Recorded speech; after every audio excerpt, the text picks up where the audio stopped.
All right, so we are live on TikTok and on YouTube. We're gonna recap the Packers and Vikings game. Andrew normally does the games with me, but we had technical difficulties today, so he didn't do it. But he's here for the recap. So I'm gonna go ahead and let Andrew say what you need to say about the game, and then I'll go. Um, I'm going to say it. I've been defending I this have a lot. I have a team. lot of stuff to say too, man. I've been defending this team all year. Me too.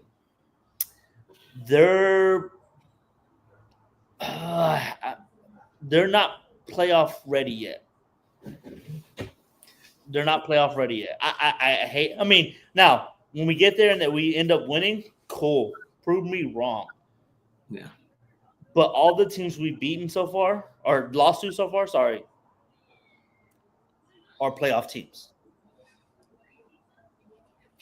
The only other playoff team that we've beaten is the Texans. Every other team that we've beaten, I don't think are in the playoffs. All the other teams we lost to are both NFC North teams, who are clearly better than us. Well, I mean, here's the thing, though. Are they better than us? You kick a fucking field goal on fourth down, you win the game. You lost by 2. You left 3 points on the board. Like, I don't. And look, you've been defending the team. I feel like I've been defending Matt LaFleur. I can't no more. You're killing the team. You take the fucking points, dude. You're killing us. Like, I mean, I understand Reed should catch the ball, but you should also have 3 points too.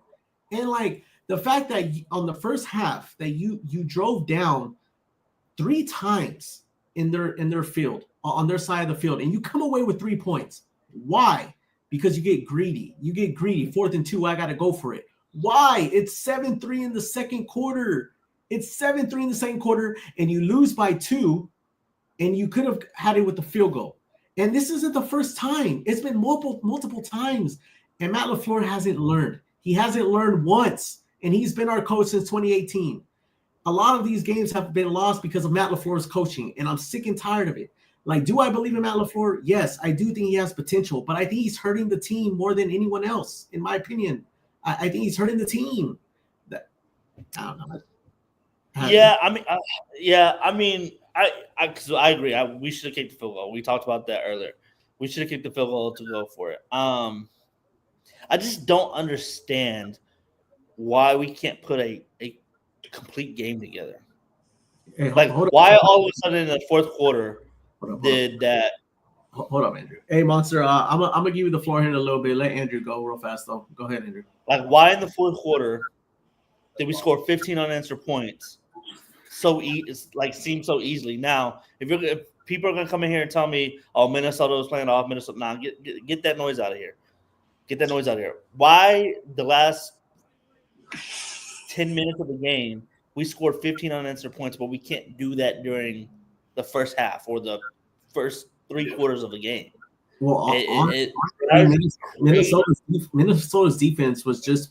I mean, they were giving up that stuff. Like that's why. That's why. I mean, like Matt LaFleur and Love, they have to figure out a way on how to beat that defense, and they can't. They can't.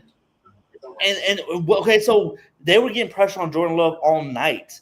What does Detroit and Minnesota do when teams get pressure on the quarterback at the right times? What play do they call? They call a fucking screen pass. Yeah.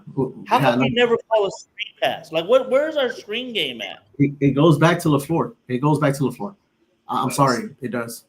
What's up, Monster? What's up, man? Yeah, what's up, man? I see you're a Minnesota fan. What do you want to say? I'm not gonna say anything bad. No, I don't care. I really don't care. Go ahead. Yeah. Y'all got say it. Roast us, whatever, because this is bad. I'm not gonna say anything bad. The Green Bay Packers are a good team. Like, they played us tough. Yeah. I mean, like, even though you saw the comeback coming, you kind of knew how the game was going to end.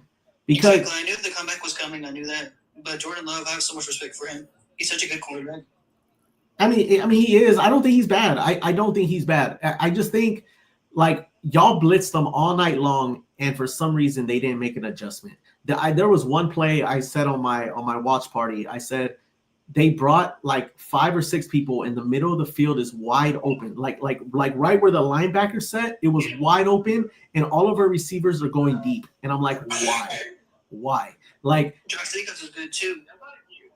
Yeah, but I don't know, man. At that point, we can't use Josh Jacobs like the way we want to. Yeah, but good game, bro. Appreciate it. No, but yeah, I'm just I can't. It's a very hard pill for me to swallow when you lose by 2, but you leave points on the board. You beat yourself. I said at the end of the game, I'm not mad. I think the Vikings deserve to win this game. And like, it's just little stuff. Like, I think Matt LaFleur's play calling was so bad that you only lost by 2. That's crazy to me. That's crazy. It's absolutely crazy to me. So that's why I do think we're good. It's just, dude, kick the fucking field goal. You win by 1 point. Probably, if you do that, you win by 1 point. And I mean, we can argue. We can argue. Okay, hold on. We can argue that Minnesota missed theirs, that it should have been worse than what it was. Okay, but I mean, a lot of the field goals he missed, they were 50-yarders, and I think he missed one 40-something yarder. It's kind of 47-yarder or something. Yeah, but like I'm sick and tired of people saying, "Oh, it's this defense, it's this offense." Why is the coach not getting any blame? Why? I mean, really? Like, I don't know. I think he's getting blamed. Because again, I'm with you. He should get the field goal. I'm for that. But we only lost by 2 with the field goal. We were 1-1. My thing is, that was crazy that he went for 2 after we scored a touchdown. I was kind of surprised about that. That's another thing too. Yeah, like I got it, but like even the commentators were saying, what are they doing? Now, like I understand why he did it, but you don't do it on the first touchdown. You do it on the second one. Because if you don't get on the first one, well, now you it's a 3-possession game either way. But like, yeah, I don't know. I think also Matt LaFleur is 0 for 6 in challenges this year, dude. Like, he don't like. I've been honing it in, and I'm just gonna say it. And like I said, I do believe Matt LaFleur has potential, but I do not trust him in situational play calling come playoff time. I don't trust him. As of right now, I don't trust him. And I think it's going to hurt us. As of right now today. Because you had no business, as ugly as it looked, losing this game. And you did it because as bad as we played, you still should have won the game. But you decided to go for it on 4th and 2 when it's 7-3 in the second quarter. How can I trust a coach? How can I trust a coach like that? Now, with me, I'm not saying he's a bad coach because he's not. I want to make that very clear. LaFleur is not a bad coach. I just think he doesn't play smart. That's it. I just think he's not smart. And I think Vikings kicked the field goal whenever they needed to. I mean, they took points. They didn't leave any points on the board. But we did. We left 3, and then you lose by 2. How can I defend that, Andrew? I can't defend that. I got to throw some stuff at LaFleur. I can. I will do it because I think Matt is good. This is what I'm going to do. Okay, you talked about Minnesota leaving points on, or not leaving points on the board, but the play call at towards the end of the game, those were risky calls that they converted. Those plays Minnesota made at the end of the game, 9 times out of 10, you're running that ball, right? But no. Well, see, I think they knew what they were doing. They knew. I mean, even defensively, when you need to make a stop, we weren't playing smart. We were letting freaking running backs go in the flat for an easy first down. Good teams. That's what I'm saying. Good teams don't do that. At the end of the game, everybody's thinking run the ball. That's what you got to do because you want to run the. They do a play action, have the running back on the flat. Because you think about it, if they don't convert that, if they don't make that, they give the Packers back the ball with a timeout and minute whatever left was on the clock. So that coach Kevin O'Connell was gutsy by doing that, throwing the ball twice in those situations. It's not like he did it once; he did it twice. Someone just said Kevin O'Connell is a better coach than Florida. I think he is. I think he is. I can't argue with that. I mean, sure. What's up, Zach? Well, hold up, Zach. Andrew, during my watch party on that last drive, I said it. They're going to do a play action. It's coming. And it came. How do I know that? But you don't. You're the fucking head coach. How do you not know that? You watch film every day. It's wild to me. It's wild to me that they just let a running back off in the flat. And the reason why I'm mad is because you should know this. You should know this. And you're playing a good team. You lose by 2. You leave 3 points on the field.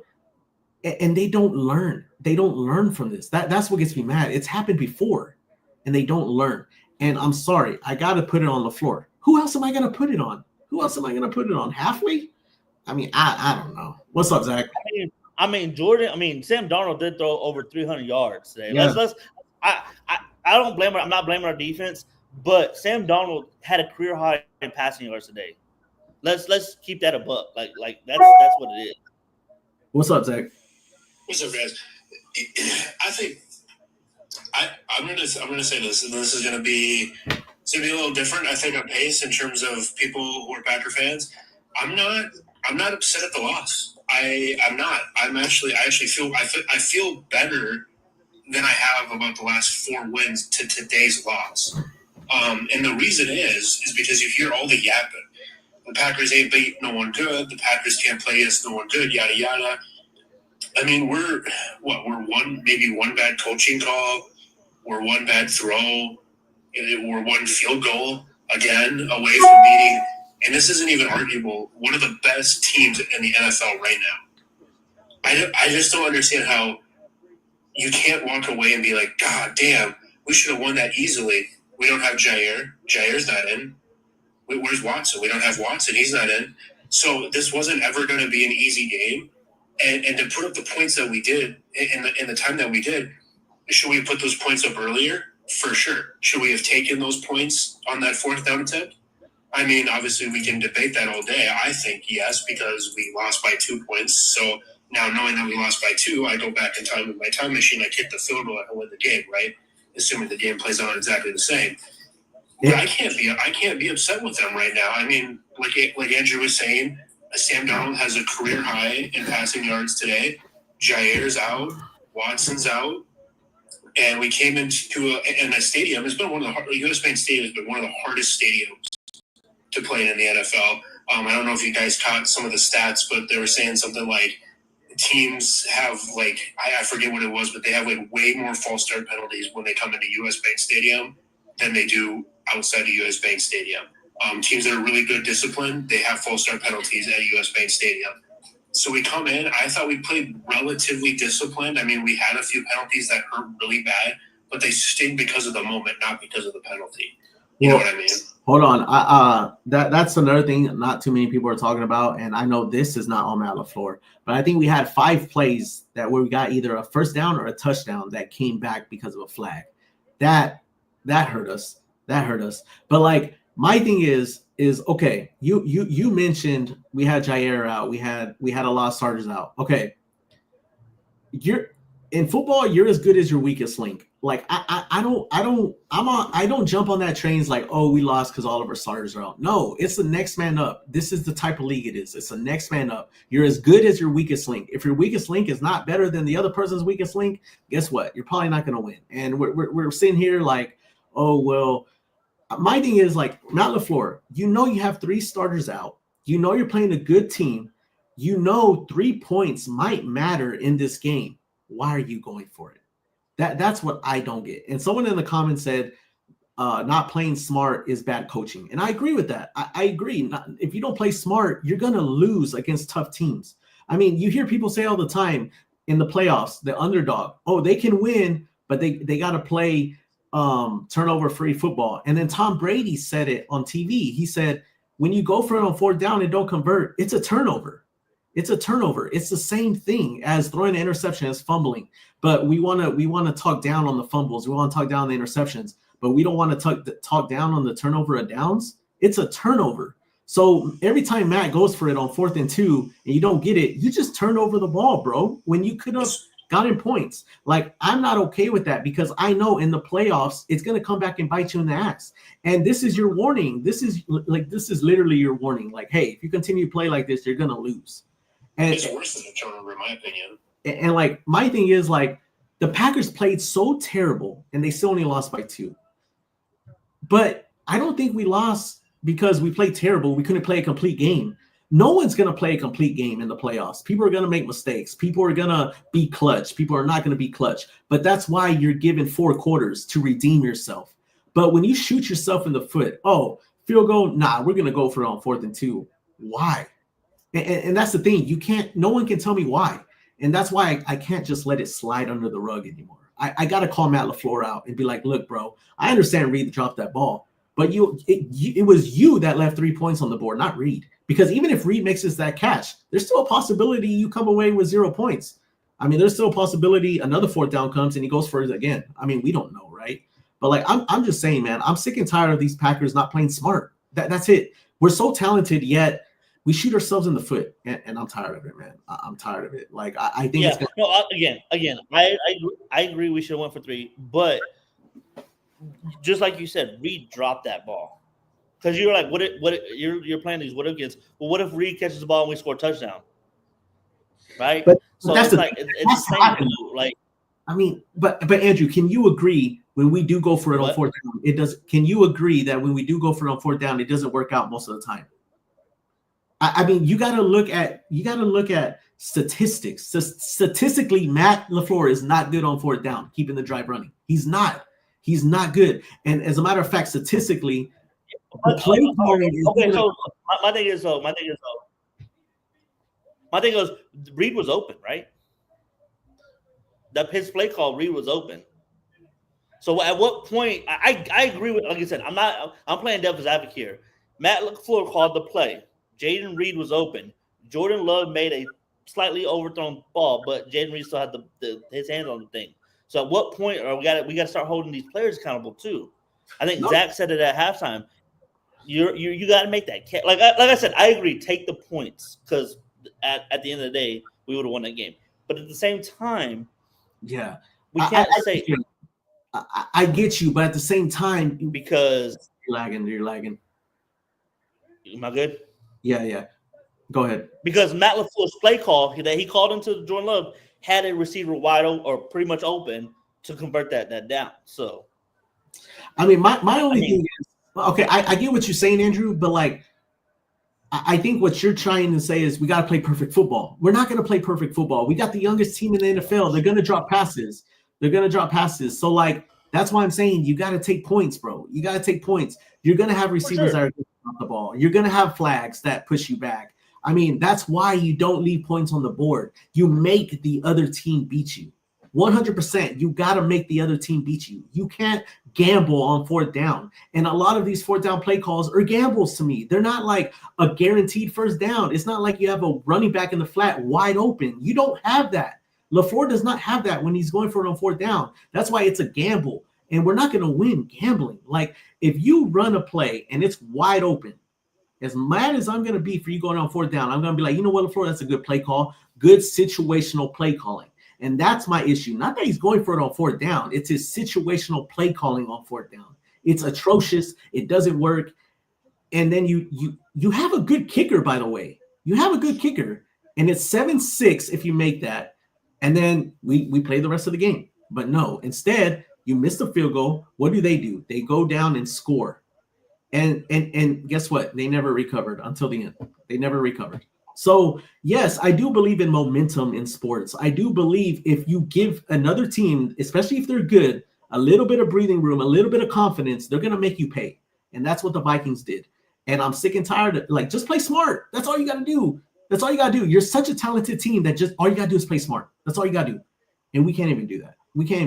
So I can't fact check this, but I searched up real quick. I'm on teamrankings.com. And I see that the Packers are at 57% on 4th down conversions this season. But like, I don't think you can find this anywhere. But like, I mean, that's pretty much a coin flip. To me, that's not good enough. 57% is not good enough. That's a coin flip. Yeah, I think this supports your point because it's worse than a turnover when you're in the position that we were in when we did this. Now I know Tom Brady on the broadcast mentioned how like the analytics said like 64% chance of converting here. The analytics say go for it. overall, we're at 57% on the conversion rate. I think typically I'd let it say if it's 51% or better, you should go. Generally speaking. However, in this spot, it's worse than the turnover because if you throw an interception, let's say at the 30-yard line, you don't have a guaranteed scoring chance at your own 30-yard line. Where we were on the field when we went for it, it's all but guaranteed. I think McManus was I think the graphic they showed, he was 16 for 17. So he's fucking automatic. Excuse my language. He's automatic from that area. So it's worse than turning the ball over because you're walking away with a minimum of 3 points with McManus in that area.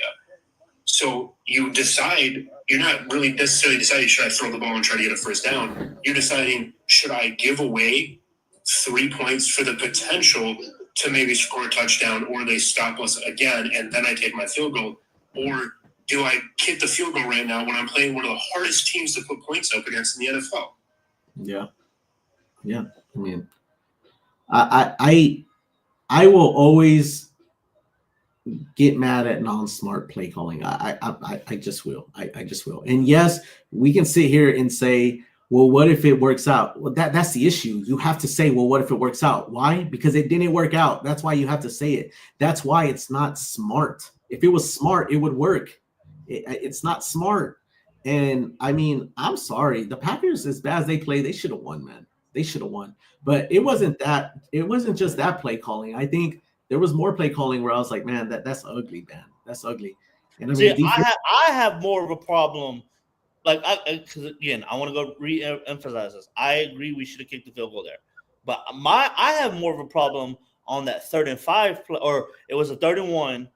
Wicks got the penalty, so we went to 3rd and 5 or 3rd and 6, whatever it was, and we had a bomb to Bo Melton, double covered. I have more of a problem with that play call than anything than the other one. Yeah, just because why? That wasn't you're talking about high percentage plays. That was way less than a 0% chance to catching that ball, right? I didn't understand that one. Now, hold on, we got a new guy in here. But yeah, I agree with you, Andrew. Alex, what's up, man? What's up, man? How's it going? Yeah, what's up? You a Packers fan, right? Yeah, brother. I mean, that game right there, bro, that was the most I don't know how to explain it. The most Packers game I've ever seen in my life, if I could explain it. It's either all these games that I watch, it's either we start off hot and then, we kind of cool down towards the end of the road, or it's either that we start off cold and then we start getting hot at the wrong time and then we end up losing. It's one of the two implications. I mean, I think to me, the play calling was bad. We obviously couldn't get a stop when we needed to in the flats. I don't know how, honestly. I mean, they were killing us on the play action on the last drive. You could see it all. It was predictable. Even I could have predicted it if I wanted to. And I don't understand how we don't get the stop right there. Yeah. Well, I want to mention this too. Look at the 49ers. The 49ers got to the Super Bowl with Jimmy Garoppolo and Brock Purdy because they play smart. When the Lions gambled in the NFC Championship, the 49ers kicked field goals. When they were giving points, they kicked the field goal. And guess who got to the Super Bowl? Brock Purdy over Jared Goff. That's what I'm saying. We got love, for heaven's sakes. If you just play smart, you probably get to the Super Bowl. How do the Niners get there with Brock Purdy and Jimmy Garoppolo, but you can't get there?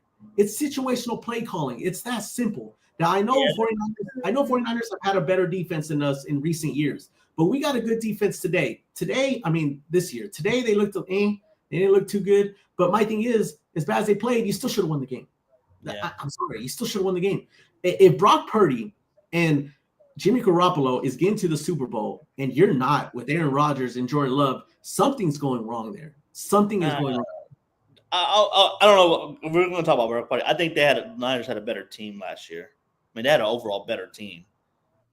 But did they make mistakes against us? Did they shoot themselves in the foot against us? Who? That you can remember. I can't.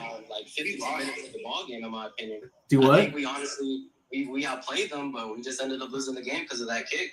Right. I think we outplayed them.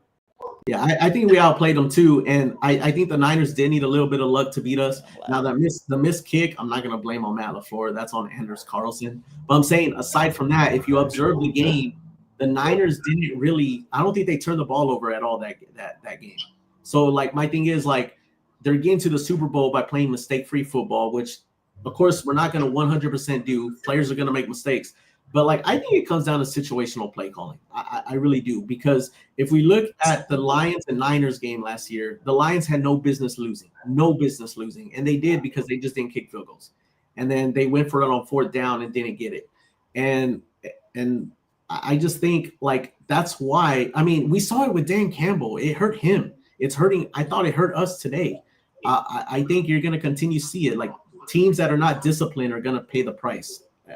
I just believe that. I think what gets me about this, like, 4th down conversion, 4th down attempt thing is, like, I feel like you either got to be the team that goes for it on 4th down, or you just generally don't. Like, I seen us. It was 3rd and 2. We didn't get the first down. It's 4th and 2. I'm like, okay, Matt LaFleur, Green Bay. I think the live's paused. No, you're good. You're good. I'm like, okay, this is where Matt LaFleur calls the field goal, right? And then just randomly, out of the blue, we don't do this all the time. We're going for it on 4th down here. And, I get the argument where it's like, well, this is a tough team to play. Sometimes you got to try to steal some points here when you maybe won't. But it's like, we don't do this, man. Our guys don't do this. Our guys don't go out. When you look at the Lions this year, right, they're running their offense as if they have 4 downs almost 100% of the time. Yeah. They're running it as in, if we're within 3rd and 5, we're going for it, 4th and 5, 4th and 4, etc. That's how they run their whole office. That's the mindset that these guys have. That's what they practice. Our guys are obviously not going out, oh, it's a 3rd and 2 in easy field goal territory. Oh, our coach is probably going to go for it here. No, they're like, oh, my coach is probably going to kick the field goal here. It's free points. So you either run your team, design your team, and coach your team as we go for it on 4th down, or you kind of just generally don't go out on 4th down unless you need to. And I just don't understand. We've been successful all season not playing this way, and we lose games where we just kind of mix it up with this one aspect for no reason. It doesn't make any logical sense. Like, just why? You have free points. I honestly feel like LaFleur, he always tries to prove a point. Because in my opinion, I think he's kind of too conservative with the ball at times. Like, I feel like sometimes it'll be 4th and 1 in situations where we should go for it. And there'll be situations like, why are we even going for it? It's 4th and 2. We got a free field goal. Why are we even doing that in the first place? I just feel like he tries to prove a point saying, hey, I can do this or that.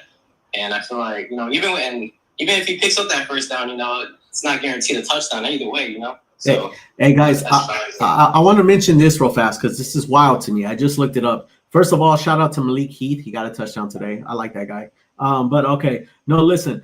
Okay, on the last drive that the Vikings had today, they completed 2 passes to their running backs for first downs. On the last drive, they completed 2 passes to their running backs. When we played the Lions and they went for it on 4th down, they completed 2 passes to their running backs to convert. Check this out.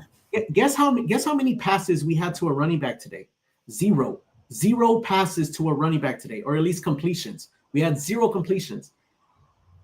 I don't get that. You got Josh Jacobs that can break tackles. Why not dump it off to him? You did that against Miami Thanksgiving, and he tore them apart. It's like I think Alex is right. LaFleur's trying to do too much. He's trying to do too much. He's in his head. And guys, like, we don't have to go down the field. We don't got to throw the ball down the field. We got to get first downs. We got to keep our defense off the field. You got to give yourself the best percentage to win.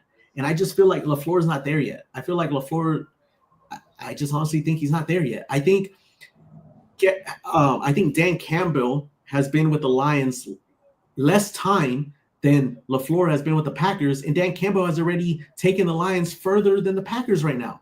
I think O'Connell was not even supposed to be mentioned as coach of the year this year, and he has a better record than the Packers. So yeah, you can argue O'Connell and Dan Campbell are better coaches than LaFleur, and LaFleur has had more time with these Packers than those two have had with their teams. That's concerning to me. It's very concerning to me. I think LaFleur needs to up his game. I really do. And I don't hear a lot of people saying that. I have heard Stephen A. Smith say it, but a lot of other people, I don't really hear them saying that. I just hear them saying LaFleur's a good coach. And yes, I think he's a good coach, but there's levels to coaching. I think, and then you talk about going for it on 4th down, Zach. Well, I think the Lions offensive coordinator is a better play caller than Matt LaFleur. I do think. I think the offensive coordinator on the Lions is going to have a head coaching job soon. I think he's a better play caller than Matt LaFleur. And I mean, Andrew, you and I were talking about it. Why does Matt LaFleur seem different when he's calling plays for Love than when he's calling play for Willis? Why is he different? I mean, I don't know, guys. Y'all can say whatever y'all want to say. There was one more thing I wanted to say as well, but I can't get it off the top of my head right now. Yeah, no, like I said, Matt's a good coach. Like, let's not get it twisted. Matt's a good coach. Do I agree that some of his play calling is questionable? For sure. But I do agree. I don't remember who said it. I do agree that I feel like he's trying to prove a point. It's almost like what Jordan was trying to prove a point at the beginning of the season about his contract while he was throwing some of these passes. Like, he was trying to prove that he was this top-notch quarterback. I think Matt LaFleur is trying to do the same thing on some of his play calling, being like, oh, I'm smarter than everybody else, and it's not working out, whether it's because of the play call, whether it's because of personnel, whatever the case may be. I think you talked about Dan Campbell, Kevin O'Connell, less times with their teams. That's true, but they have more veteran-type teams, so that could have something to do. And I hate using the young excuse, but, I mean, we're talking about our pass catchers not catching passes. And I mean, a lot of the times that's what it is, right? Like, Jordan does make some bad throws. Play call is not the greatest, but pass catchers are not catching passes like they should be. And that's what we just have to have players make plays. Okay, so I'm going to let Alex and Zach go real fast to respond to that or whatever else y'all want to say. But I do got one question for all three of y'all, because this is what makes me go wild. Okay, let's say the Packers on that fourth down kick the field goal. They go down. It's 7-6. You kick the ball back out to Minnesota in the second quarter. My question is, what's wrong with that? Something has to be wrong with that for LaFleur to go for it. So what's wrong with it? What's wrong with it? 7-6 in the second quarter, and now you got to go on defense. What's wrong with it? I don't think anything's wrong with it. I think Matt's trying to get more. So okay, so we're being greedy then. We're being greedy. In my opinion, I don't think nothing's wrong with it. I think Matt's just not trying to like have Minnesota run up the score and get the momentum. I think. Yeah. I think Matt thinks that we can't win without, again, because Minnesota's going to put up points, right? So, right, but like against good teams, can we all agree? Like, especially if you're the underdog, the Packers were the underdog in this game, not by much, but we were the underdogs. But can we agree, if you're the underdog, as long as you can keep it a one possession game, you give yourself a chance. That's why I believe in kicking the field goal there, because even if Minnesota goes down and scores a touchdown, it's still a one possession game. It's 14-6, 8-point game. It's still a one possession game. Instead, you don't make it a one possession game. They go score a touchdown, and now it's a two possession, or they kick the field goal. So it was still a one possession game. But I for sure agree with you. And there's another point I want to bring up. I don't know how you guys feel about this, but I don't know how I feel about us. Like, this been happening all season. We'll win the coin toss, and then we'll elect to receive it. It never works out in our favor most of the time. I just don't understand us receiving. Like, I understand we want to set a tone at times, but we don't have to do it every single time. We can go out on defense and get the ball back in the second half. I don't understand why we have to receive the ball first every time and then get the ball after they receive it. Yeah. That's a wild choice to me, because I believe, statistically speaking, it's far more advantageous to have the ball in the second half, because you have a guaranteed possession now, right? So you can play your first half of football, and you can kind of be coming down to the end of the second quarter, and your play calls can reflect the fact that you know you're getting the ball back. Yeah. So and it creates you can build the most advantageous, basically a line of plays in football where you score the ball at the end of the first half, get the ball back, and go down and score again. You can create a situation where you have two back-to-back possessions by choosing to receive the ball in the second half. The only time I've ever seen people advise to receive when you have the choice is in the Super Bowl, because statistically speaking, in Super Bowls, the first team to score is the team who wins. That's the only time I've really seen that change. Otherwise, if you have the opportunity to receive the ball in the second half, most teams do it because it's almost the only way without creating a turnover that you can get 2 back-to-back possessions. And if you can score, get the ball back and score, it's almost the only way you can go up by 14 points. Yeah, that's the thing I don't understand why we keep receiving, because we've done it all season, and most of the time it never works out in our favor. So I just don't understand why we keep doing that. Like, I don't get it. I think LaFleur, whenever they started taking the ball first, I heard a commentator say that LaFleur he just wants to like make a statement right out the gate, and that's the thing. He's too prideful of what he's trying to do. He just has to make it simple for him. Yeah, honestly, I would be 100% okay with it if we had a dominant offense. I would, because sending out your defense for their first possession up 3-0, up 7-0, I think it sets the defense up for success. Hey, okay, we're going out here and we're already winning. So like I said, I would be okay with it if we were very dominant on offense. But I don't. It's football, bro. This isn't politics. You don't make a statement, you win football games. I want to get the ball so I can make it a statement. Okay, run for office if you want to make statements, dog. If you want to win football games, then be a head coach. What do you do? What do you mean make a statement? That's ridiculous. You make statements by winning football games by 14 points. You don't make statements by winning by half a point because the football fell out of some slippery arm and you ended up converting on capitalizing on a turnover. That's no statement. A statement is winning by 34 points and being the only team to post a shutout in the NFL. That's a statement. Yeah. I mean, like at first when we started taking the ball first, I was okay with it. Now I don't think we should take the ball first. I think our defense is better this year than last year, to the point where you can at least trust them a little more. Like I said, I know they looked a little today, but for the most part, I do trust this defense a lot more than past defenses that we've had. So, I mean, I would be okay with – but then again, you also run the risk of Jordan Love going out there and down 7-0, and now Matt is really trying to do too much. So, it's kind of tough. It's kind of tough. Yeah, but I think to start off the game, offenses are still they're going to try to find their groove. So, a lot of times, offenses are not going to – now, not every time, but a lot of times, offenses are going to try to go down, either go 3 and out, or have a couple of good drives and then have to punt, or only kick a field goal. I think that's okay. I agree. We should start on the if we have the chance, get the ball in the second half. Yeah. Well, the way things are going, I think I'd rather. I've always been an opponent of getting the ball in the second half. Always. We end up going down sometimes in the first half, like even in the Detroit game, I think we did the same thing where we received the ball and we were down by like 10, 14 points. You know what I mean? It ended up working out because Nixon picked off the ball, but I mean, you get down there, you're down 10 points, and then they score, palms get sweaty, you're down 17-0 now. Yeah. Dude, and I mean, even if you look at that first Lions game, we got the ball first, and then Matt LaFleur called timeouts at the end of the half for whatever reason, just to get the ball back with 41 seconds. And then what does he do? He throws a pick six. So, like, I'm like, dude, like, you're right, man. I kind of agree with you. Taking the ball first is hurting us, because then Matt LaFleur has the mindset, oh, we don't get the ball, so let me call my timeouts, try to get some points on the board. But at that, I mean, like, okay, that's cool if you got a plan, but I don't even feel like they have a plan. I think it's just like, okay, let's try to go score. Well, you don't try to go score. Like, you have a plan, you have a good play calling, and you go score. And then he throws a pick six, and then now we're down 14, and the Lions get the ball, and then the game was never the same after that. So, it ends up putting more pressure on you as a coach trying to catch up. Yeah. More than if you're down, let's say 7 points, even 10 points, so that you get the ball back, boom. In the second half, you go down, you score a touchdown. You're only down by 3 now. Now that puts more pressure on their offensive score. Yeah.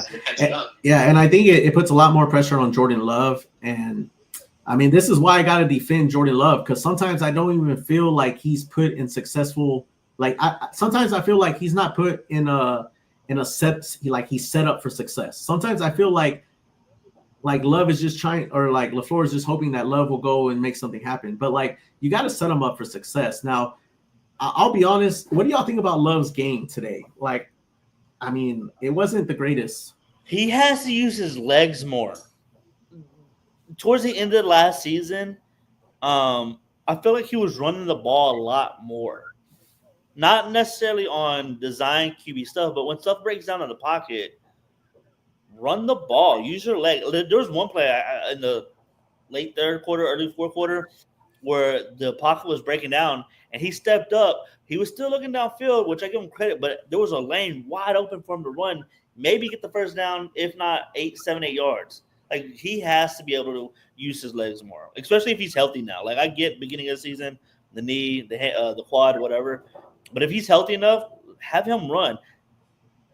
That's what he has to do more, I think. My opinion, I don't think it's all his fault. I mean, if I had to give it from a F to an A rating, I'd probably give it like a C minus. I would have given it a D or F if he didn't even, come back with like 2 minutes left or whatever, and the offense didn't stall out. I mean, the defense didn't stall out. But I mean, yeah, he does need to use his legs a little bit more. I mean, he's mobile, man. I mean, he's young. You can't just be in the pocket all the time and shit start to collapse. Like, you gotta run. You can't just look down the field the whole time. You gotta make a play. But I think it was a C minus. I mean, it wasn't the greatest or the best. Yeah. Or the worst. Hey, go ahead, Zach, and then we got another guest in here. I'll let them talk. Yeah, I was going to say, I think his first half performance was stunted by. I mean, there was a few drops, and I know not everyone necessarily agrees with me on this, but I've always had the perspective that you're getting paid to catch the ball. So if you touch the ball, you catch the ball, right? That's just been my perspective on it. If you can touch it, you can catch it. We've had receivers who were touching it and they were dropping it. There's a couple, if he throws that, kind of resulted in nothing burgers. And there was some bad pressure that kind of got allowed to him. I'm always going to be a Jordan Love defender. I'll be the first one to say it. I think he had a pretty good game, honestly. I mean, stat-wise, he wasn't horrible. I like every game where he can throw 0 interceptions. 0 interceptions to me is better than 2 touchdowns, especially with Jordan Love when we know he has an interception problem. So that's really what I like to see out of him. If he throws 110 yards, 1 touchdown, no interceptions, I think that's the same as Sam Darnold going out and putting up 350 yards and 3 touchdowns, just because of how bad his interception problem is. So I don't think he really did that bad. And I think he would have done better had receivers caught all the passes that he put in their hands. Yeah. Yeah, so I'm going to let STR go real fast, but I want to say this one thing. Sam Darnold had to throw for 43 times just to beat us by 2 points. Goff had to throw over 50 times and go for it on 4th down all the time to beat us in both games. So we are getting these teams' best punch and barely losing to them. Yeah, so yeah, that's another thing we got to think about. And that's what I'm saying, Matt, just take the fucking points, man. Like, these teams are giving you their best shot, and you're not even giving them your best. So I want to jump in on that. Hold on. I agree. Okay, hold on, Andrew. Let this person go real fast, and then you can respond to that. Well, because he's been in here a while. What's up, STR? Oh, hold on. I think I muted him. My bad.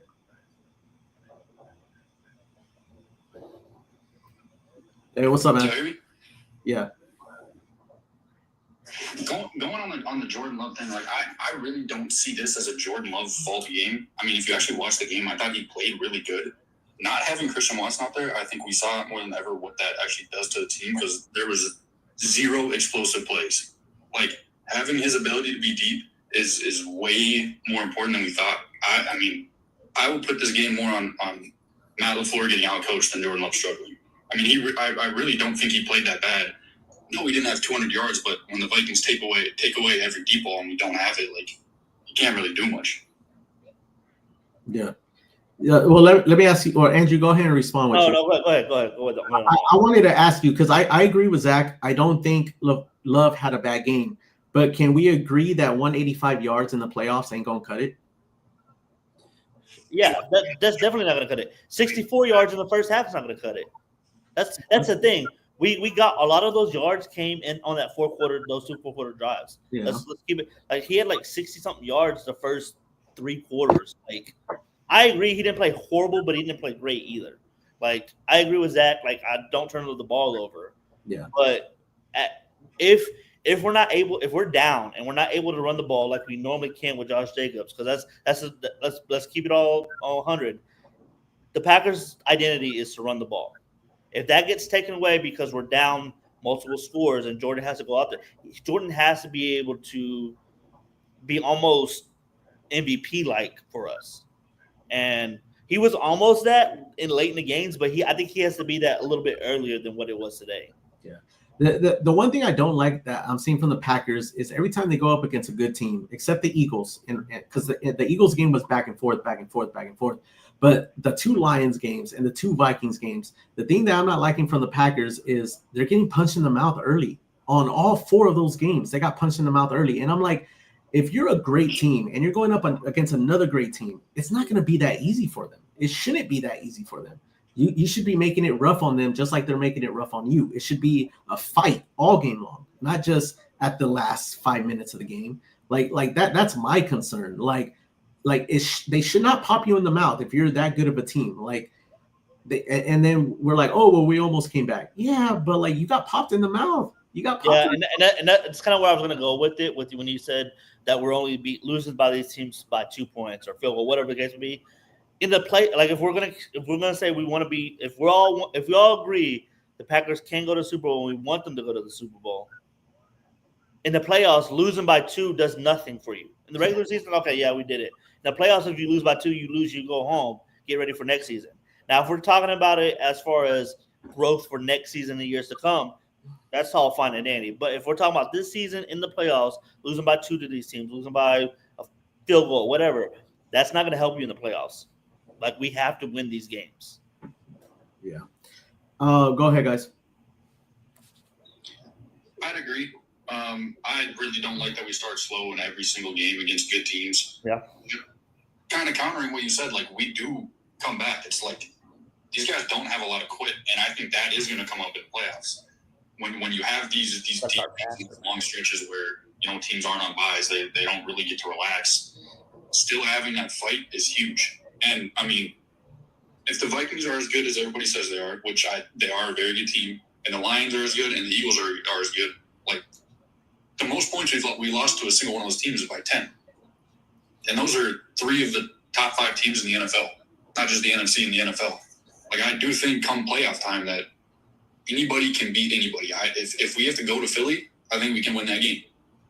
We just got to start faster, man. Because I agree. Like I said, like you mentioned, we only lost by 10 against one of those good teams, but they got to show up earlier. They got to show up faster. That they can't wait till late in the third quarter or fourth quarter to start putting up these points.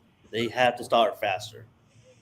Yeah, I think we need to stop hurting ourselves, man. I mean, we start off slow every single game that we play against a good team, and then we end up coming back in the end, and it's just not enough, and that's not going to cut in the playoffs. But I feel like I do have a lot of confidence in this team. Even though we've lost our big games against the Lions and the Vikings and the Eagles. I wouldn't really count the Eagles because the Eagles was like a slip and slide game, but that's part of the point. But I feel like we can beat this team in the playoffs. When it comes, we just have to start up early, we have to punch them in the mouth, and we just gotta play good football. Yeah, I mean, remember, I'm gonna go off pace here a little bit. I'm gonna go off script. I'm gonna say it might be time to start having a conversation about maybe we just aren't that good of a team.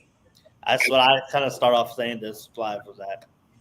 Maybe it's time to look at our record and go, you know what? Maybe we're 10-5, not because we lost just barely, not unlucky in 5 games.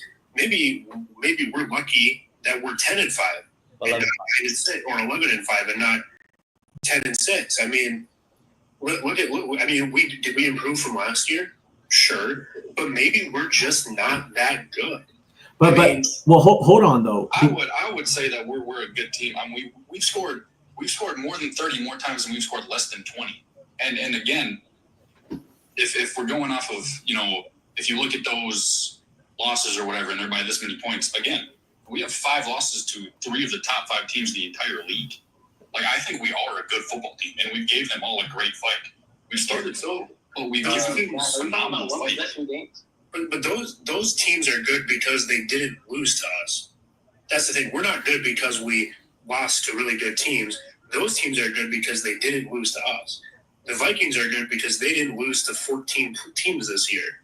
The Lions are good because they didn't lose to where they had 2 losses as well. So they're 13-2. That's why those 2 teams are good. Not because the 2 teams that they lost to were really, really good. And those are good losses to take. No, the great teams don't have 6 losses on the season. Are we a good team? Sure, but maybe we're just not that good. Maybe it's time to try to do something on the off season for once. Maybe it's time to make a trade. I mean, we picked up Josh Jacobs. Good call. Yeah, congratulations. He's been doing really good this year. But maybe the reason why Aaron Rodgers was pissy the last 6 years because we never drafted a wide receiver in the first round. Maybe that guy wasn't just loony. Maybe he had a point. Yeah. Maybe we need to do something to win a game. Yeah, we can't just be competitive every year. I mean, okay. As far as are we that good? I think we're good. I think we're good. But okay, let's define. I think we all can agree that we're good. But there's great and then good. Like Lions, Vikings, Eagles, Chiefs, whoever you want to put in that great, they're up there. We're still a tier underneath that. I agree with that. We're a tier underneath that. Well, okay, hold on. Because this is the point I want to make. I think we're good, but this is why I feel like you got to blame the coach and maybe the front office. Last season, we finished 9-8, and the Vikings finished 7-10. We got better this year. The Vikings exceeded us this year. That has to go on coaching in the front office. How do the Vikings exceed you? When you went 9-8 last season, Vikings went 7-10, and now O'Connell has gotten his team better than your team in 1 year. How is that possible? Free agent signings. Okay, so we're blaming it on front office and free agent signings, higher draft picks. I think their defense got healthier this year than last. I think last year they were decimated in defense. But yeah, no, I mean, yeah, and that's the thing and that's the thing with the Packers, and that's why I love the Packers sometimes or hate the Packers sometimes is we're always too good to not have these higher draft picks. So we're like it's either we're good, but we're not good enough to win the bowl, but we're not bad enough to where we're having these top 12, top 10 draft picks. So it's like we're picking first round, middle, late round in the first. So it's like when teams lose and get those higher draft picks and bring in these free agent signings and stuff like that. But in my opinion, every player that goes in the first round, whether it's the 32nd pick or the first, you're going to get a good player. It doesn't matter where you're at. And I think the Packers have not drafted first round picks, if I'm being honest. I don't know about Stokes. That man is horrible. Exactly. Like Stokes was a first round pick, but it didn't turn out good. So, I mean, who's that to blame on? You got to blame that on Gutekunst. He's the one making the pick. I mean, we got to admit that, like, our first-round draft picks have not been good. And then, Andrew, when me and you went to Lambeau, we dissected all of Brian Gutekunst's picks, and more than half were bad. More than half were bad when we dissected them. So, I mean, yeah, and then, honestly, at the end of this trade deadline this year, we had a chance to make a move, and we didn't. I mean, it's hurting us because Jair's not out there. So I think, in my opinion, at least, I don't know how you guys feel about this. I feel like the Packers draft more to develop anything than to start them right off the rib. It may sound like but I definitely feel like, like most of the time we don't end up getting a star-studded player. Like, let's say, for example, like Evans, he's a star right now, but most of the time they end up being developmental players for us. And most of the times I feel like it doesn't work out for us. But yeah, it's just how I feel. I don't think we can blame our head coach or our front office for this season specifically, because before this season we did not get free agents. I would agree with that. But we go out, we get Josh Jacobs, who's an All-Pro right now. We go out and get Xavier McKinney, who's All-Pro. Edgerrin Cooper's been phenomenal. Javon Buller's been solid. Evan Williams has been phenomenal. Like, I don't think we can criticize. You can for the trade deadline. I will agree with that. We needed a corner. We should have got one.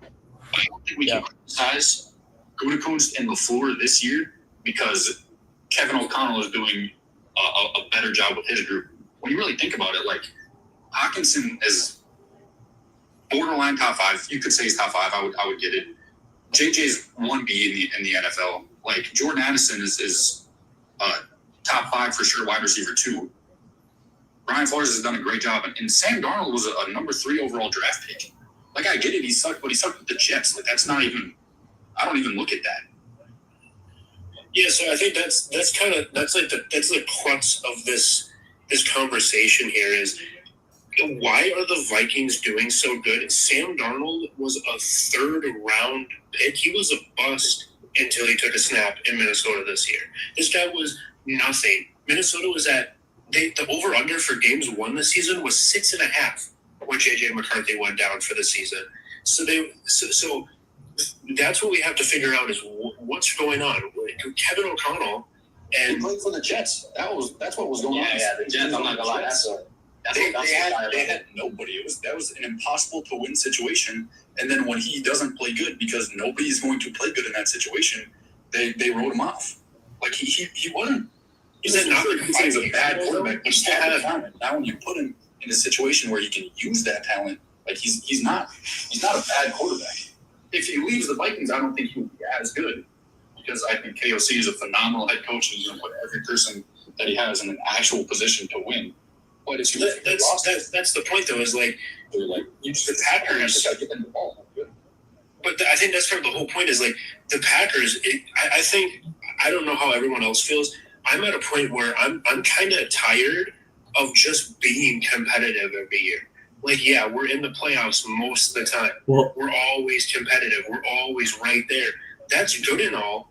But is it crazy to ask, like, if we're this great team, if we're so good, is it crazy to be like, can we get a Super Bowl within 10 years? Like, I don't want to be competitive. I don't want to be right there every year. I want to win the Super Bowl, man. What is going on? Yeah. And you know, I want to touch on that, Zach, because I know we're talking about like how the Packers draft to develop in the future. And I think that's what hurts us. I think that's why the Vikings and the Lions have exceeded us because they draft to win now. Like the Lions went out and fixed their defense in the draft right away. Branch is a stud, and they got him in the first round, I think 2 years ago. And like for me, I hear a lot of these like sports analysts say, "Oh, Jordan Love drafted him in the first round was a genius move." Well, you got to understand the Packers were possibly one receiver away from the Super Bowl. They could have gone out and got a wide receiver one and possibly gone to the Super Bowl that year. Instead, they go with Jordan Love to develop him. And when I hear people say, "Oh, it's a genius move," well, if Jordan Love never wins a Super Bowl, it's not a genius move. I don't know what the fuck they're thinking. It's not a genius move if he doesn't win a Super Bowl. I would argue it's not a genius move if he doesn't win a Super Bowl within the next 5 years.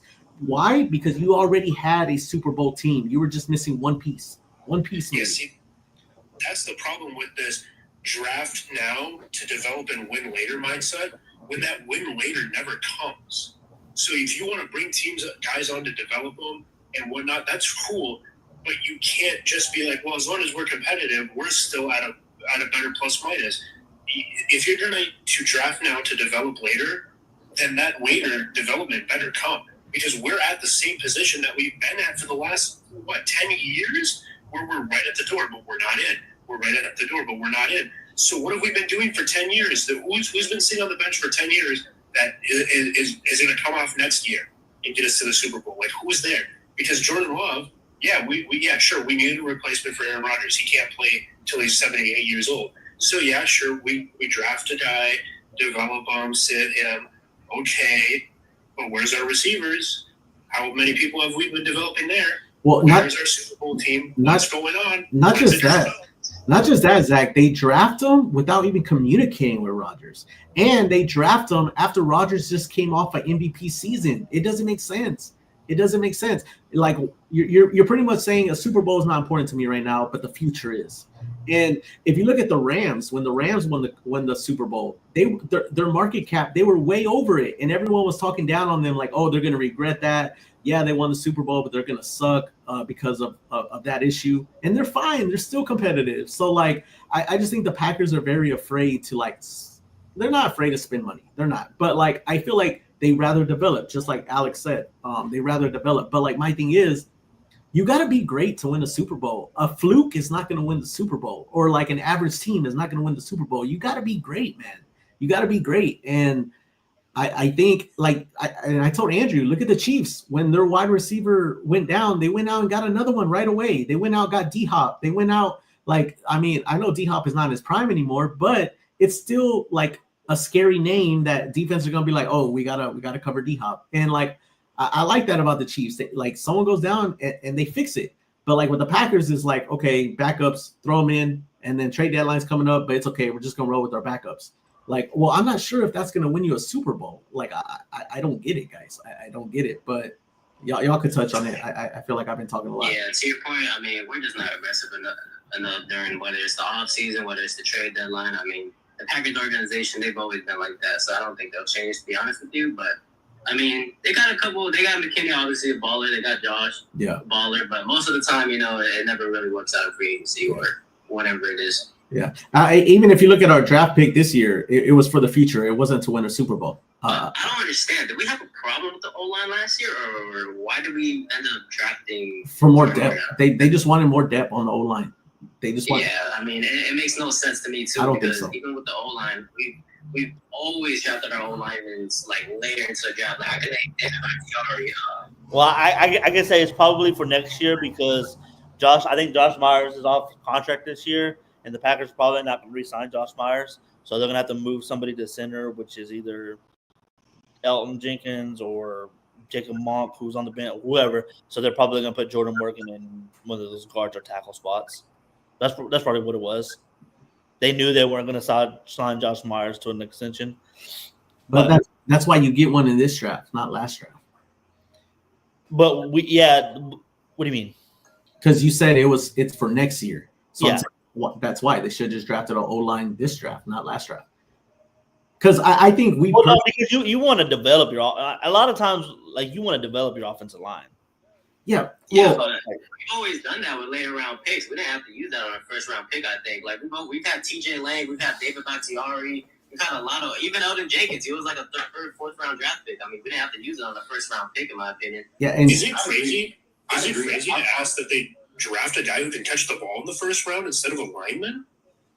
First round picks really haven't. I mean, like I wanted a corner. I wanted a corner in this draft. Yeah, I mean, we should have got Cooper. I mean, I'll be honest. Edrin Cooper was a steal. When we got him, I'm surprised he was still on the board. I think he was a steal. I think we needed to go linebacker round 1, but I mean, I think we got a good pickup in round 2. He was round 2, right? We got him round 2. Yeah. But like my thing is, you look at Jordan Morgan. What has he done for this year to make this offensive line better? I feel like if you didn't draft him, you'd have the same offensive line, which is very good. They have not given a lot of sacks on Love, but I'm saying it's a wasted first-round pick to get to the Super Bowl this year, in my opinion. Like, it is. Like, I don't think an offensive lineman – I know, Andrew, you were a fan of it. I wasn't – No. I just knew it was I wasn't a fan of it. I wanted Cooper DeJean. I wanted a corner. Sorry. I just knew that's what the Packers were going to do, and I understand their like I get it. I'm frustrated with like all of y'all with this, but let's not like get it twisted. Like we could be in a lot worse situation. Like we could be one of these teams that try to do this and have these first picks, first overall picks, and are not doing anything with it. I mean, I kind of just feel like I'm on. I mean, Zach. Look at okay. Let's talk about Bears. Like Bears went out and did the load, right? They got the number 1 overall pick. They got DJ Moore. They got Keenan Allen. They did all this, and look what they're doing now. So it's hold on. To be honest, the Bears draft wise, I think they did okay. I think they're very talented. I just think they don't have the coaches to develop them. I don't think it's the draft issue. I don't think it's that. But no, that's not what we're talking about. We're talking about front office issues. And front office didn't fix their issues to begin with. They didn't fix their head coaching. They didn't fix their offensive line.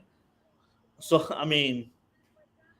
Yeah, but the draft is to add talent onto your team, right? Like if you take Matt Eberflus and you put him on the Packers this year, Packers have the record that the Bears have. You put Matt LaFleur on the Bears, you just swap front offices. You swap teams, right? It's the same thing that happens. In fact, if the Bears had our front office, they might be a lot closer to the Vikings than we are to the Vikings. They might have ended up splitting the division on most of their games, whereas we have only won one division game this season. Then what do we Williams has the potential to be good. He doesn't have the support. So the Packers, we have those coaches, those players, those veterans. We have those players who we can, if you draft them now, they're surrounded by great guys who can put them in a position to excel. Now, I'm not saying, like, should we go and try to trade every year to get the top 5 draft picks and try to grab someone crazy who's going to save our team every year? No, I think we should be drafting here's what I think. I feel like our GM and our front office is drafting for job security. I don't think they're drafting to win games because here's the thing. if you're working in this league and you can be competitive every single year, you have really good job security. So if you draft and sign and coach to win this year, and you do win a Super Bowl this year, but then you go and have a losing season the next 3 seasons, you're out.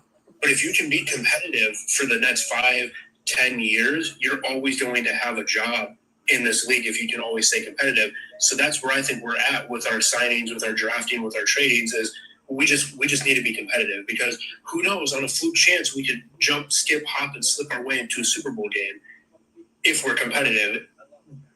But that's just not going to get us to the Super Bowl. Who's like, I wouldn't even say the 49ers making it to the Super Bowl was a kind of oh my goodness, Brock Purdy brought them to the Super Bowl. No, Christian McCaffrey brought them to the Super Bowl. Are we crazy? That guy was incredible. We hadn't seen a rusher like that since the 90s. I mean, he was old school, crazy good rushing guy, and that changes the dynamic of every football game he plays, which allowed Brock Purdy to play really well. You take Christian McCaffrey out, what did the Niners now? So it wasn't a fluke that the Niners got in. The Niners got in on talent.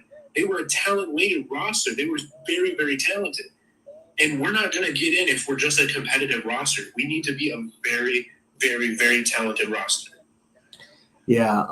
Do you guys think that with this new president coming up, because this is Mark Murphy's last year, do you think like the draft thing and all that stuff, like the way we draft, the way we prep for the season, do you think it'll change with the new president coming in or no? No.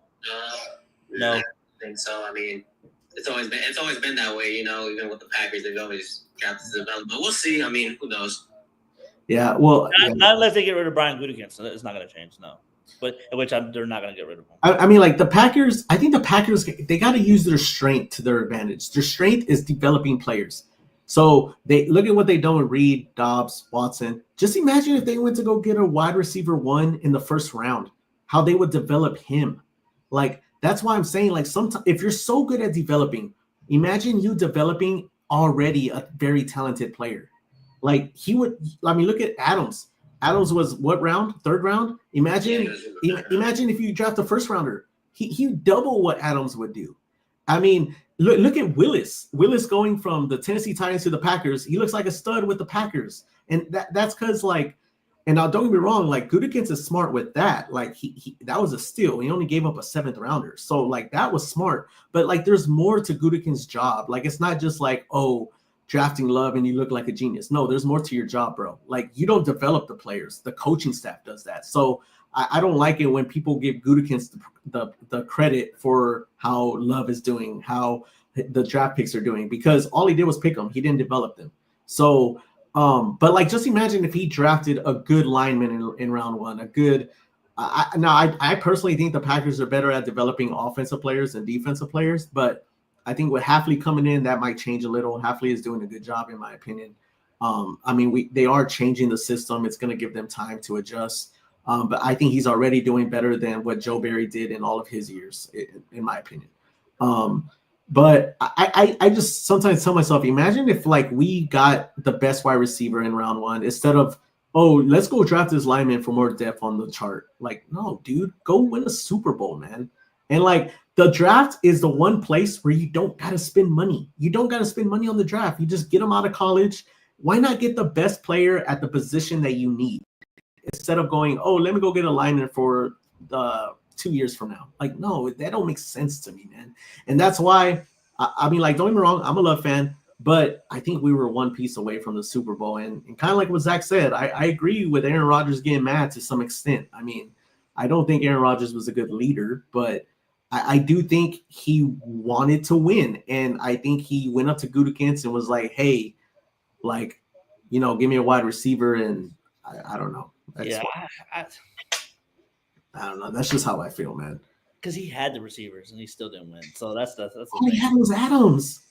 He had Jordy, James Jones, Devontae. Oh, you're talking about then. Yeah. No, at that time, Andrew, no, we didn't need any receivers. Yeah, but that's what I'm saying. Like, we can't all. I get it that his last few years to get that Super Bowl, but we had more chances to win Super Bowls when we had a stacked roster. Like, so I mean, I just think when I like not being not sucking. Like I see these, like I see the Jets right now. I see Carolina, New York. I see all these teams suck. I'm like, man, that's got to be a sad fan base. We're mad right now because we lost to a team, but we're still going to the playoffs. Now, I agree. We eventually got to win the Super Bowl because it gets old every year going to the playoffs and losing in the divisional or in the championship. It does. But I think I would rather do that than lose all the time. I don't know how y'all feel about that, but 100%. Yeah, obviously. I think hindsight is 20/20. I mean, let's say, we do go on a run into the playoffs this year and maybe into the Super Bowl, all is forgiven, but everything's hindsight 20/20. And back to your point earlier that you said if we're a good team or not, or whoever said it, I think we are a good team. I think we can get hot at any time. I mean, obviously we've lost these close games. And here's my point. When we went to the Super Bowl back in 2010, you can look at all the games that we lost. We all lost we lost those games all by one possession. So it's the same story it could be here, The playoffs, it's you're one and done. You win your game one at a time, and if you can get there, you can get there. You just gotta get hot. And yeah, that I agree. You got to be hot at the right time. That's the thing. You got to be hot at the right time. And it is very hard to beat a team 3 times in one season.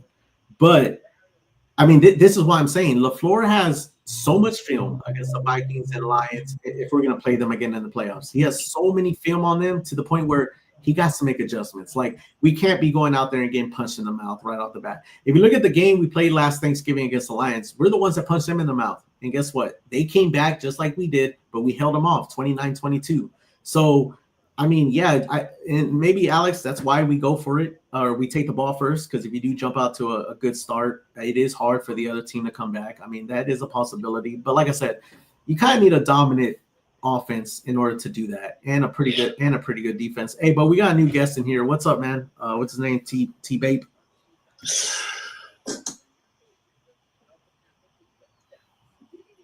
Back to the Lions game. I mean, not the Lions game. The game tonight. As far as Jordan Love goes, I feel like his first drive, he looked a little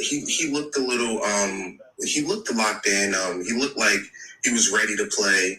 I don't necessarily agree with this punched in the mouth notion, because I feel like Brian Flores does such a good job with the disguises as far as the blitzes. And I'm watching it, I'm like, yo, it is so hard to tell where and when these people are coming. I feel like Jordan Love responded. He did. And when he responded, his receivers weren't on the same page. So Jordan Love got locked in, and then that's when we went for it on 4th and 2, and now Jaden Reed doesn't catch the ball. We got Dontavian Wicks dropping passes. Now Jordan Love is locked in, and the receivers aren't locked in. Now it's not like the team is getting punched in the mouth. We're not on the same page. It's not like we were getting blown up, and it's all right. We're losing 10 yards and this, that, and the third. No, we're not on the same page. And I feel like on that note, that is details. That is coaching. Yeah. That is not ability. That's not talent. That is not the people on the field. That is the brain. If 17-3 isn't getting punched in the mouth, man, I gotta tell you, I don't know what else is getting punched in the mouth. I mean, if it was 24-7 or whatever, like that, I mean, that feels like a punch in the mouth. Yeah, you drop. I understand, but on the offensive side of the ball, Jordan Love, he locked in. He was there making the reads. He made the right reads. He made great throws. He can't catch the ball as well. Okay, I can't. I gotta defend on that 4th and 2. I'm sorry, I might be the only person in this chat defending Reed on that. I know it hit him in both of the hands, but he did have to dive for the ball. It wasn't a good throw by Love. I mean, It was good enough for him to catch it.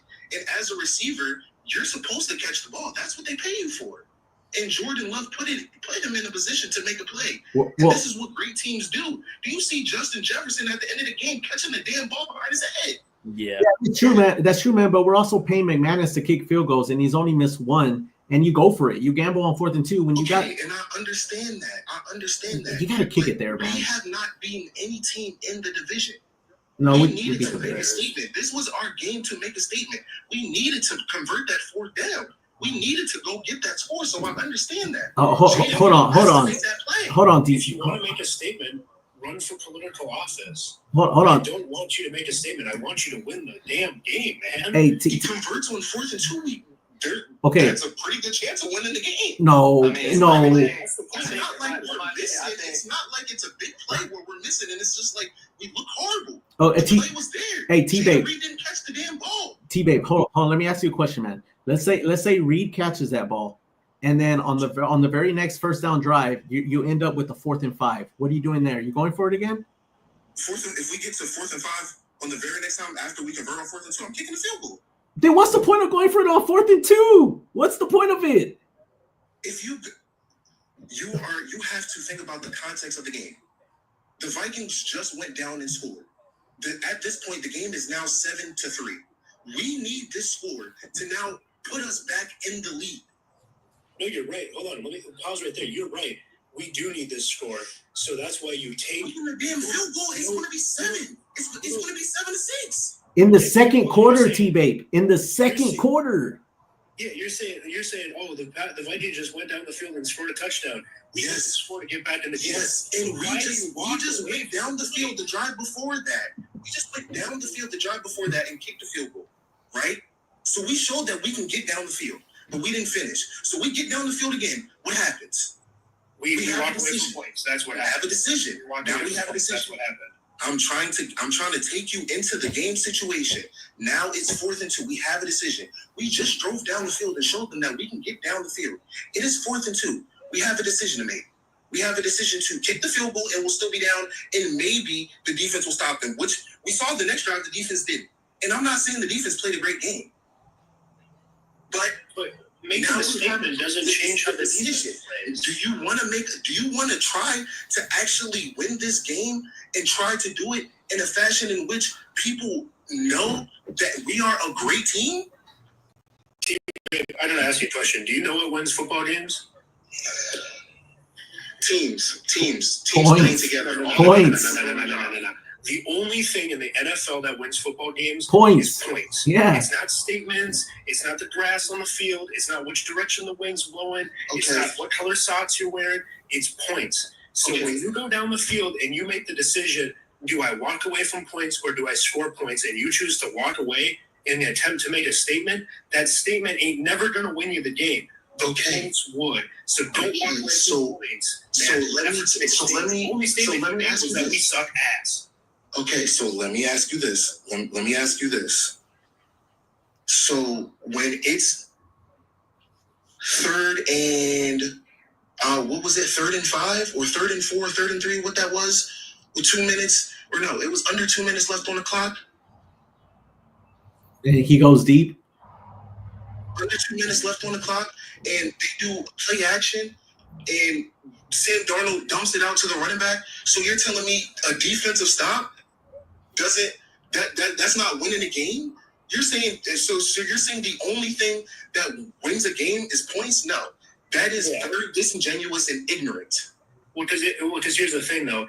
Obviously, the goal of the game is to have more points than the other team, but that's not the only thing that wins games. If you have 21 stops and 0 points, but 21 points and 2 stops, you win the game. So here's what I'm saying. The statement doesn't win you the game. That stop on defense gave you a chance, not a win, not a point. It gave you a chance. Okay, that's one situation. We could have been up. We could have been up and then had a chance on defense to stop them from going scoring, and that wins the game. Just like what's your name? David said last year when we played the Lions on Thanksgiving, we held them off. The defense got to stop to win the game. T-Babe, you got to understand, T-Babe, we lost by 2. T-Babe, you guys are not understanding what I'm saying. Obviously, scoring the points is what wins the game, but defense is also something that could moments. We're talking about moments. We're talking about moments.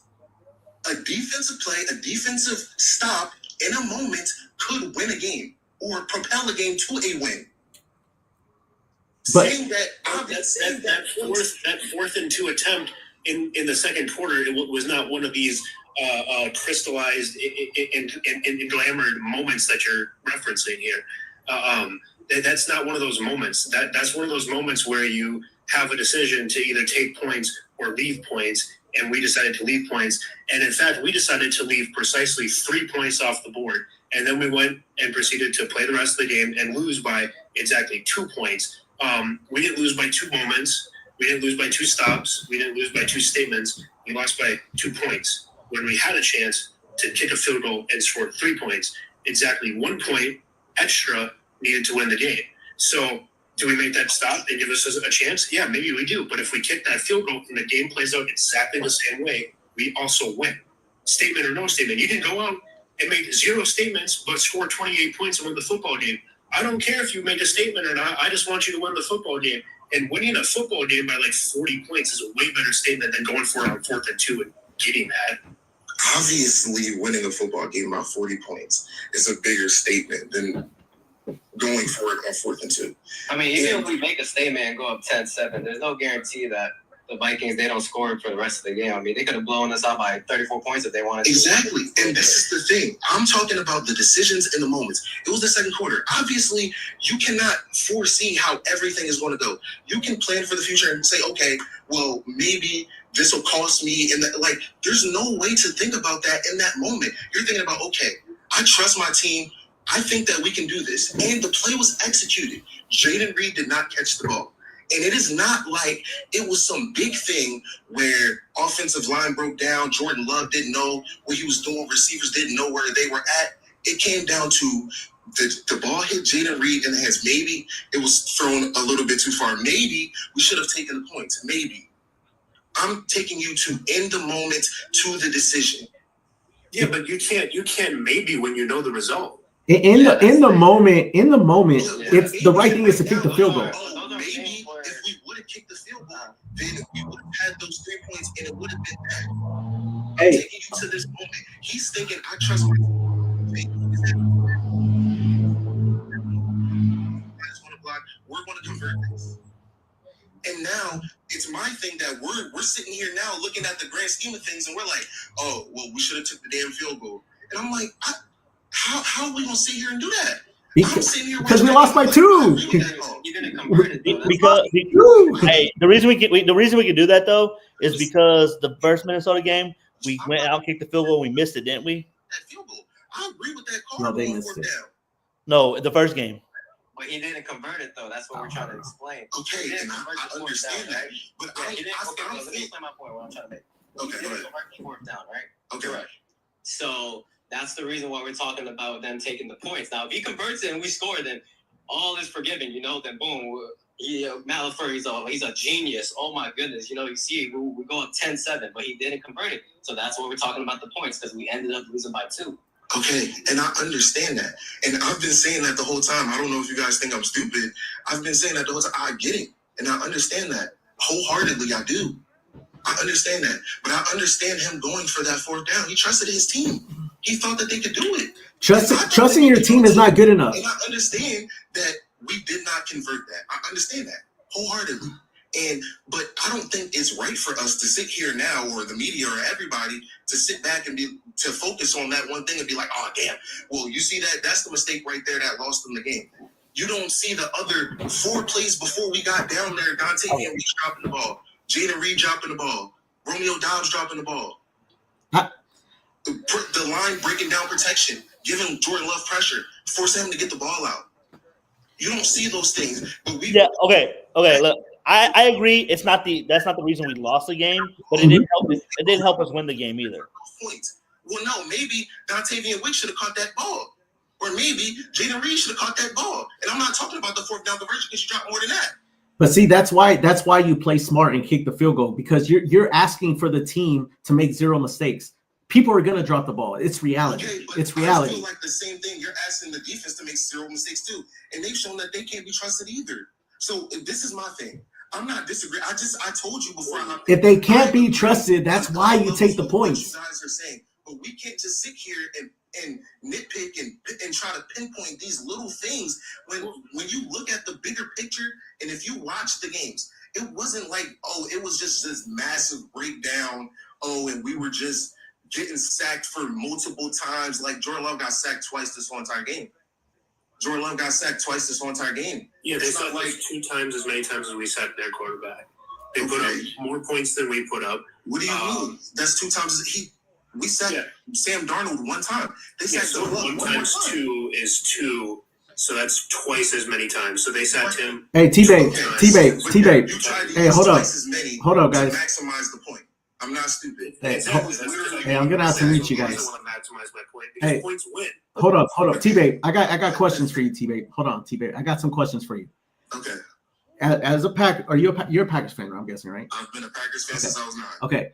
When you are an underdog on the road and you're playing a very good team, a team that is ranked number 2 in the NFC and points allowed, meaning they don't give up points, in the second quarter, is it more important to keep it a one-possession game, or is it more important to go up and lead in the second quarter? Okay, so this is my thing. We have played the Vikings before, and this is an opponent that we see multiple times a year. So this is in my eyes, and I want to preface this by saying, I despise the Lions, not because they're not good. I just despise them. But the way that Dan Campbell has brought it to the forefront of people's attention of being risky and taking those risks, and sometimes it's not calculated and sometimes it doesn't work out, but bringing it to the forefront of people's attention that it's okay to take those risks, I completely agree with that. So I just want to preface that.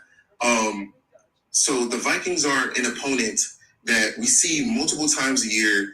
And obviously this year, when we saw them earlier in the year, because this is obviously all pertaining to this year. So since we've seen them earlier this year, we know that they can move the ball on our defense. Obviously, we expect our defense to be better. But from what we saw in the game, especially on that first drive, we saw that they moved the ball pretty easily on our defense. Hold on. And we saw that they moved the ball pretty easily on our defense. And I would take that into account. Okay, can I just ask Okay, you still got to answer the question, though. Answer the question, man. I would take that into account. You have to take that. There's no way you don't take that into account. So you have to take into account on this first drive. Okay, they just moved. They just moved the ball. They did whatever they wanted to do. You got to answer the question, though. Sam Darnold was throwing to the middle of the field. I every single time he dropped back to the middle of the field, I knew it already.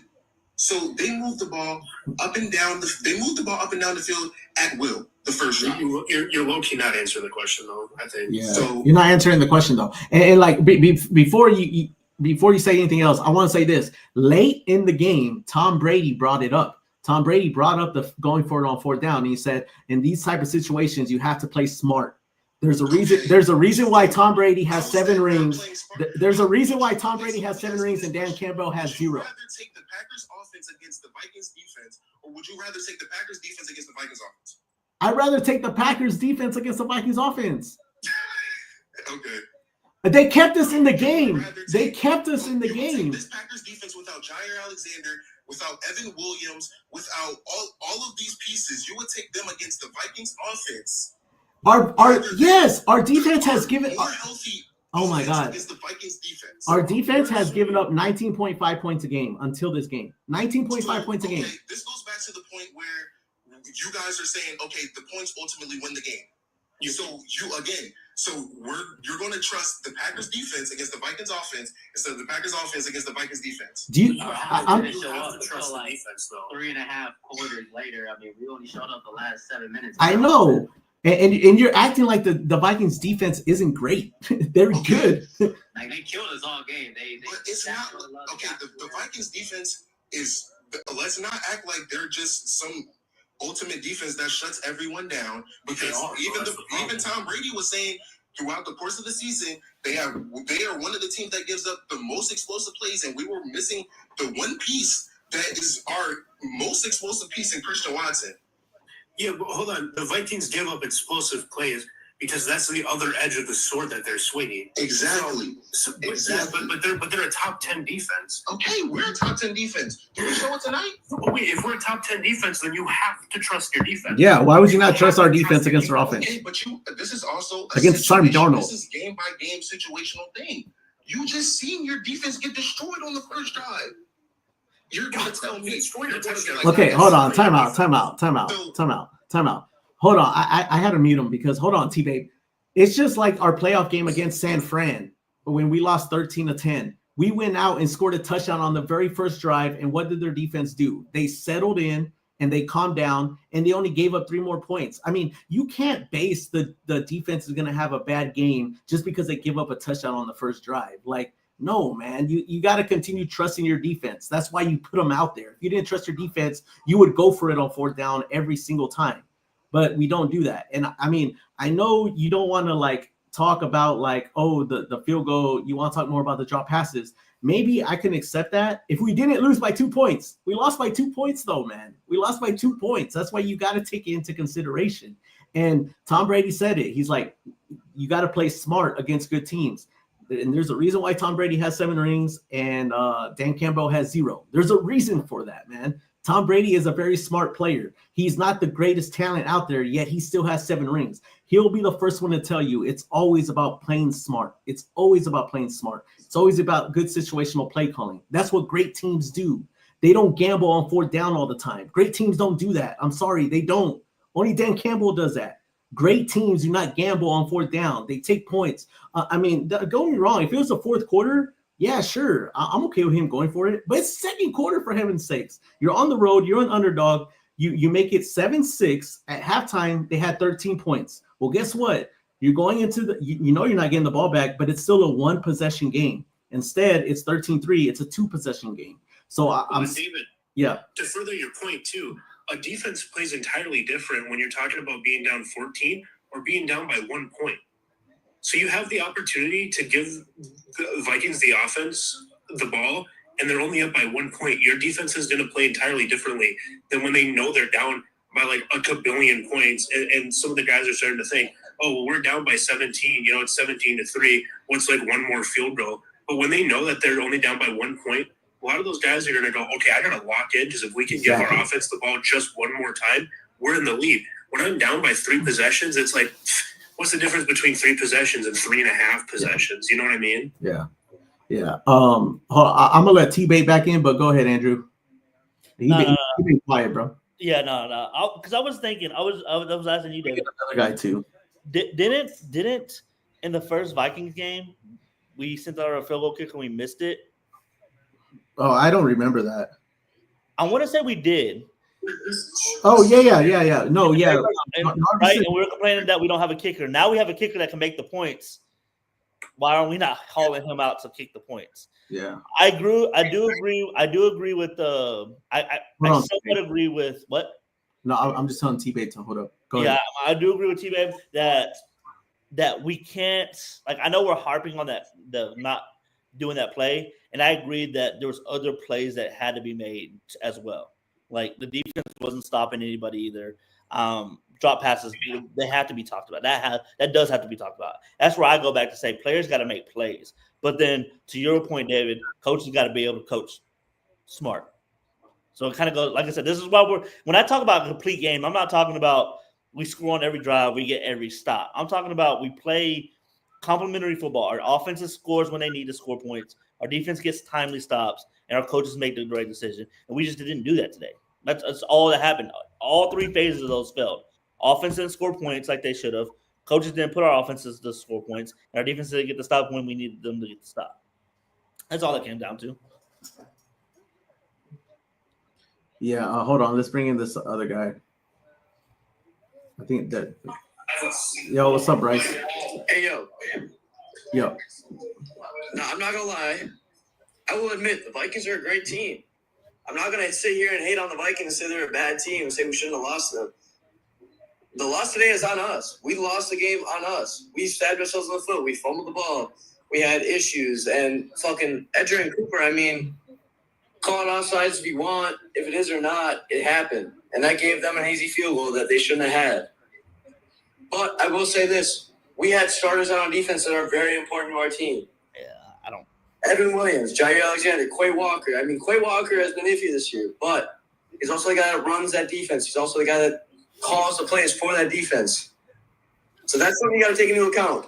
I know the Vikings is very important. You guys are a great team. I'm not taking that away from you guys, but I am just going to say, if we see each other in the playoffs and we're both healthy, I think it's a different story. But that's just my thoughts. Nah, I can't. I mean, thanks for your comment, but the Lions are decimated with injuries, and they still find ways to win the ball game. So I'm not gonna say because we have all these. Yeah, I mean, hey, that's a good point. That's a good point, man. The Lions are dealing with injuries, and they're still finding way more injuries than the Packers. Way more injuries than a lot of other teams, and they're still finding ways to win ball games. So I'm sorry. Like I agree, they would help. They would definitely help if they were in the game, but we cannot use that as an excuse. But you see, T-Babe, that's my point. Like, yes, you're like the Lions do go for it on fourth down, but they got a great offensive coordinator. He's very creative. Like, he's very great. LaFleur's creative. And I'm not going to sit here and say that Ben Johnson is more creative than Matt LaFleur, but you also have to think about the pieces. We don't have a Jamison Williams. We don't have an Amon-Ra St. Brown. We don't have a Penei Sewell. We got Elton Jenkins. Zach Thomas started coming onto his own. I mean, Sean Ryan is decent. I mean, we have a good enough O-line unit, but the Detroit Lions O-line is better. But that's what I'm saying. You got to work with what you have. I mean, Tucker Kraft is great. He's not Laporta, though. Can I say something quick? Go ahead, man. I think we need to run the offense through Love. I know Josh Jacobs has been great, but I think teams are starting to catch on to that after running the same plays over and over for the same corner over and over again. The offense needs to go through Love. It can't keep going through Josh Jacobs. I agree. Well, remember, I think at some point, Matt LaFleur has to trust Love to be the $255 million quarterback that we're paying him to be. Well, Love did throw 30 times, guys. It's not like he doesn't trust him. He threw 30 times. He does trust him, but Sam Darnold threw it 40. But see, okay, like that's the thing though. He has to throw 40 to beat us by 2. So that's what we were saying earlier. I don't know how long you've been on the live, but like I got on a couple minutes late. Like they literally threw us their best punch. Like if you throw 40 times, you're throwing your best punch. I'm sorry. Like Goff had to throw 50. Goff had to throw 50 times to beat us, and he had to go for it on fourth down. So that's why I say we are good. We are good. It's just that on that defensive, like, and then like T-Babe, what you said earlier, like how the offense was going down the field, so that's why you go for it on 4th and 2. Well, on the first drive, we actually fumbled, and then on our first 2 defensive drives, the Vikings had good field position and did nothing with it. Yes, they did. So I mean, that's what I'm saying. You got to trust the defense at some point. Yeah, I get that, and I may have been a little forward with that, but I don't want you guys to think that I think that it's just okay to go for 4th down on every single 4th down, or just because you want to make a statement. But I just felt like the hype coming into this game was, okay, the Green Bay Packers are a good team. They are the Super Bowl dark horse kind of. Can they do it? Can they pull it together? Can they click at the right time? Can they, get hot, right before the playoffs start to go into the playoffs? How can they do it? It was all these questions, and it was, can they do it against a good team? Because we had been losing these close, heartbreaking games against these top teams. And for us, or for what I thought was what the media presence was, or what the hype was, or what the thinking process was coming into this game was, okay, we have to win this game to show people that we are not just a team that beats on bad teams and loses to good teams, because that's what Dallas is. Yeah. So coming into this game, I thought that what we were trying to do was show not only the Vikings, but everybody, okay, we are not just a team or a dark horse, or, a team that people are asking, can they do it? Can they not do it? Can they pull it together? That we are a team that can be a good team. Right. Basically. So that's what my thinking was. And that's what I think Matt LaFleur was thinking on that 4th and 2. And I'm not saying that should carry over to every drive or carry over to every possession. I'm not saying that should carry over. But I'm saying the mentality that he was, carrying in that moment was, we got to do something. We got to get a spark. We got to show these people. We got to show ourselves, like, I understand. We got all of these young pieces, and they are so raw and so undisciplined, and ultimately it's the things that are killing us. It's the undisciplined stuff. I know we talk about Matt LaFleur's play calling being creative, but today we're down 13 points. It's 2nd and 11. We run the ball, we get 2 yards. You put Jordan Love in a 3rd and 9 situation where he has to try and be a hero ball. He has to go and make a play. And they dial Why the are we pressure. doing that? We need to put the ball in Jordan Love's hands at the end of that game. We need to put the ball in somebody's hands that can make a play. I'm sorry, but Josh Jacobs is not going to go for a 20-yard run against the top 10 running defense in the league. That's just not going to happen. That's just how I see it. Yeah, I agree. You know what? I love Matt LaFleur, and I love his play calling. I love how creative he is when Malik Willis is in, but it feels like when Love is in, he kind of takes a back seat. He does. He gets conservative. Easy. Yeah. Because I trust the fact that Jordan Love can make a hero ball play on every third down. Hey, that's how I see it, and I just like it. Hey, give the floor to Zach. Yeah. We can't be like, oh, Matt LaFleur did so conservative when Jordan Love's playing the game, and then he goes 4th and 2, and then we're all like, oh my God, I love how unconservative he was going for it on 4th and 2. Well, is the guy like conservative with the ball, or is he not conservative with the ball? I'm not being conservative on that 4th and 2 is a field goal. Let me finish real quick. T-Mib, to your thing, you're saying that Matt LaFleur is in this mindset where he's trying to do all this, trying to do all that, trying to do all this. I think what at least what I'm asking for him is, if you want to do all that spark and all that whatnot, yeah, that's fine, that's cool and all. I get that. I totally understand that. But what I'm asking from you, me personally, is I'm asking for you to put these guys in positions to score points. If it's 3 points, 7 points, 8 points, whatever, I want you to score points. So if you want to give these guys a spark, I don't understand how scoring points isn't a spark. Like, is seeing the number on the Jumbotron go up and up throughout the game, is that not a spark? Okay, so what's a bigger killer of a spark? So Zach, I understand, and I hope you're not being disingenuous, but am I not allowed to agree with the call? And up until that point, I did not totally agree with Matt LaFleur's play calling. He's a creative play caller. He is. But I didn't totally agree with every single play call that he's made all of throughout this season. Up until that point in this game, that 4th and 2, I had thought that he had been kind of conservative in some situations where we maybe could have went for it. So up until that point in this game, I was kind of shaky on whether or not he was riding the conservative side or the risky side of the fence. But I agreed with that specific call in that moment. And I was explaining my reasoning as to maybe why he went for it and why I agree with it.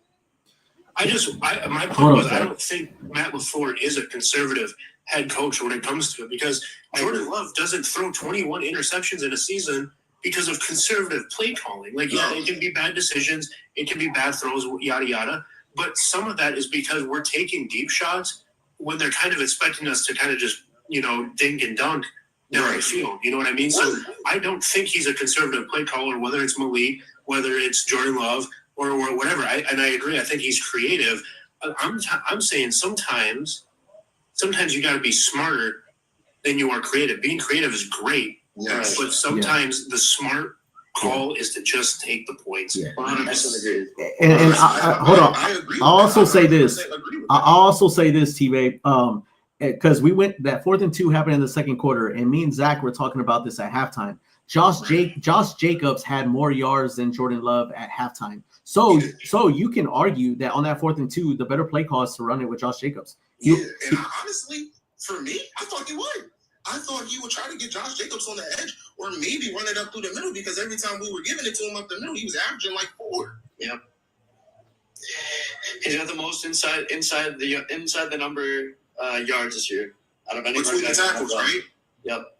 So I mean, I don't necessarily agree with the actual play call being a pass, but I mean, for the actual play itself, it was executed well. I think you can't be too mad at the pass. I mean, Jay Reed could have caught it. He could have. He did it. I think Matt LaFleur played a conservative today, but I think he played a conservative for too long. I think we should have gotten aggressive when we were down 13 points. Like, that's a point in the game where you're about to say, hey, I need points. Let's go downfield and let's get a ball going. If we throw a pick, whatever. Jordan Love, if he throws a pick, whatever. But let's take a shot. Let's get something on. Let's get a spark, a real spark. And I know a field goal and points going up on the board is a spark. But when it comes to a real spark, that's a momentum changing play. That's a big play that happens in the game. I can get on board with that. I can get on board with the fact that maybe that wasn't the right play call in that moment, because at that point in the game it was 7:30. I just don't think running the ball twice on first down and second down, and then putting Jordan Love in a third down situation every time is the most ideal thing to do in that type of situation. Because you're expecting him to do something spectacular every single time, and you're not going to get something spectacular. I'm gonna let you go real fast, Andrew. But hey, can we all agree though that, because I mentioned this earlier, I don't know how long I've been on, but I did mention that on the Minnesota Vikings last offensive drive, they dumped it off to a running back for a first down 2 times in the last drive. And then when we played the Lions in the last game in Detroit, I think they got a touchdown on a 4th down 2 times with a little dump off to the running back. And I mentioned today we had 0 completions to a running back. Can we all agree that we need to run more screens? Because one, it's the execution rate is very high on dumping it off to the race, and you keep the defense honest. You're telling them like, hey, you can blitz us, but like we'll just dump it off. Like you keep them honest. But the fact that we completed 0 completions today to running backs is wild to me. It's wild. I mean, every time we run up with the tight end, it works. Right. I mean, any type of screen, we don't run them enough. The biggest play for us for quite a while throughout the game was an 18-yard screen pass to Tucker Kraft. Yeah. And I think Tucker Kraft went on later in the game to top that 18-yard. Correct me if I'm wrong, but was it 30-yard what? Yeah, was it also not Tucker Kraft to a tight end who got the second best play of the game, or longest, or whatever? I think he was a little too conservative for a little too long. It was a little too late by the time we started being aggressive. And that's just my take on the whole game. I think LaFleur, if he's aggressive during the playoffs, I think we have a big chance. And we need to put the ball in most hands when it matters. That's all it is for me. It's also coaching. They need to get these young players disciplined. They need to be able to get aligned right. We cannot keep getting pre-snap penalties. And I know that's a lot of drive killers. Right. And I know it's a lot to stop eating buttery foods before every game. I mean, come on, catch the ball or wash your hands. Yeah, honestly, I mean, James had that first down easy. I mean, if you're an NFL receiver and it hits both hands, I think that's a catchable ball, no matter what it is. That's your job.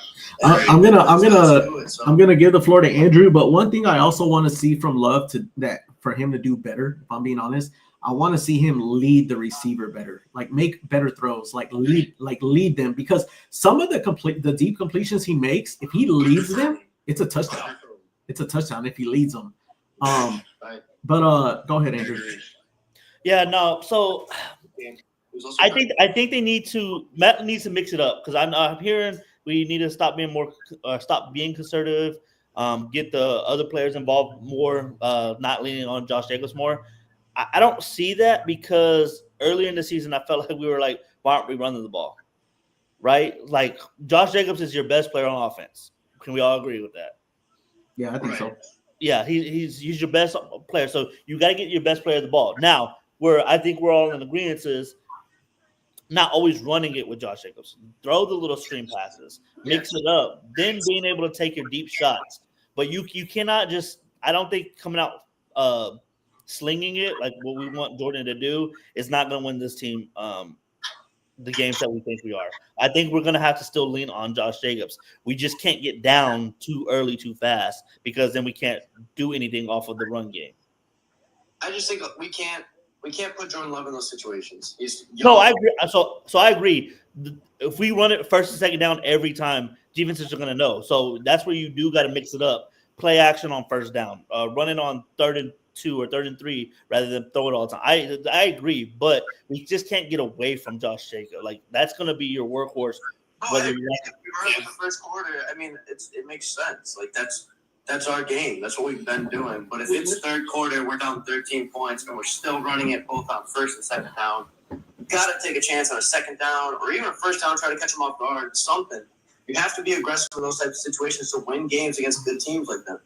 This was a big talking point, I remember, in the beginning of the season, because it seemed like the Packers just couldn't get a convertible third down. I remember they were talking in the beginning of the season. They said the one thing the Packers need to get fixed right now, right away, to be able to get into the playoffs. This was before, obviously, we clinched everything.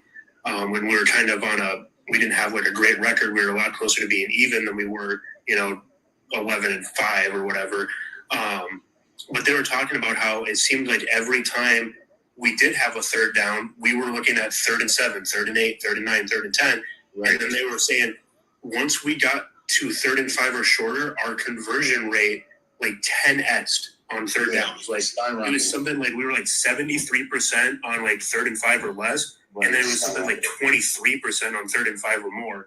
Absolutely. And it seems like we kind of walked away from that recently, where we were like, it seems like there was that shift where we were like, okay, let's get a second, you know, it's 2nd and 9. Let's get a 4-yard pass real quick, just a curl route or something, a quick out, get it down and get it to 3rd and short at minimum. And it seems like we've kind of walked away from that a little bit now too.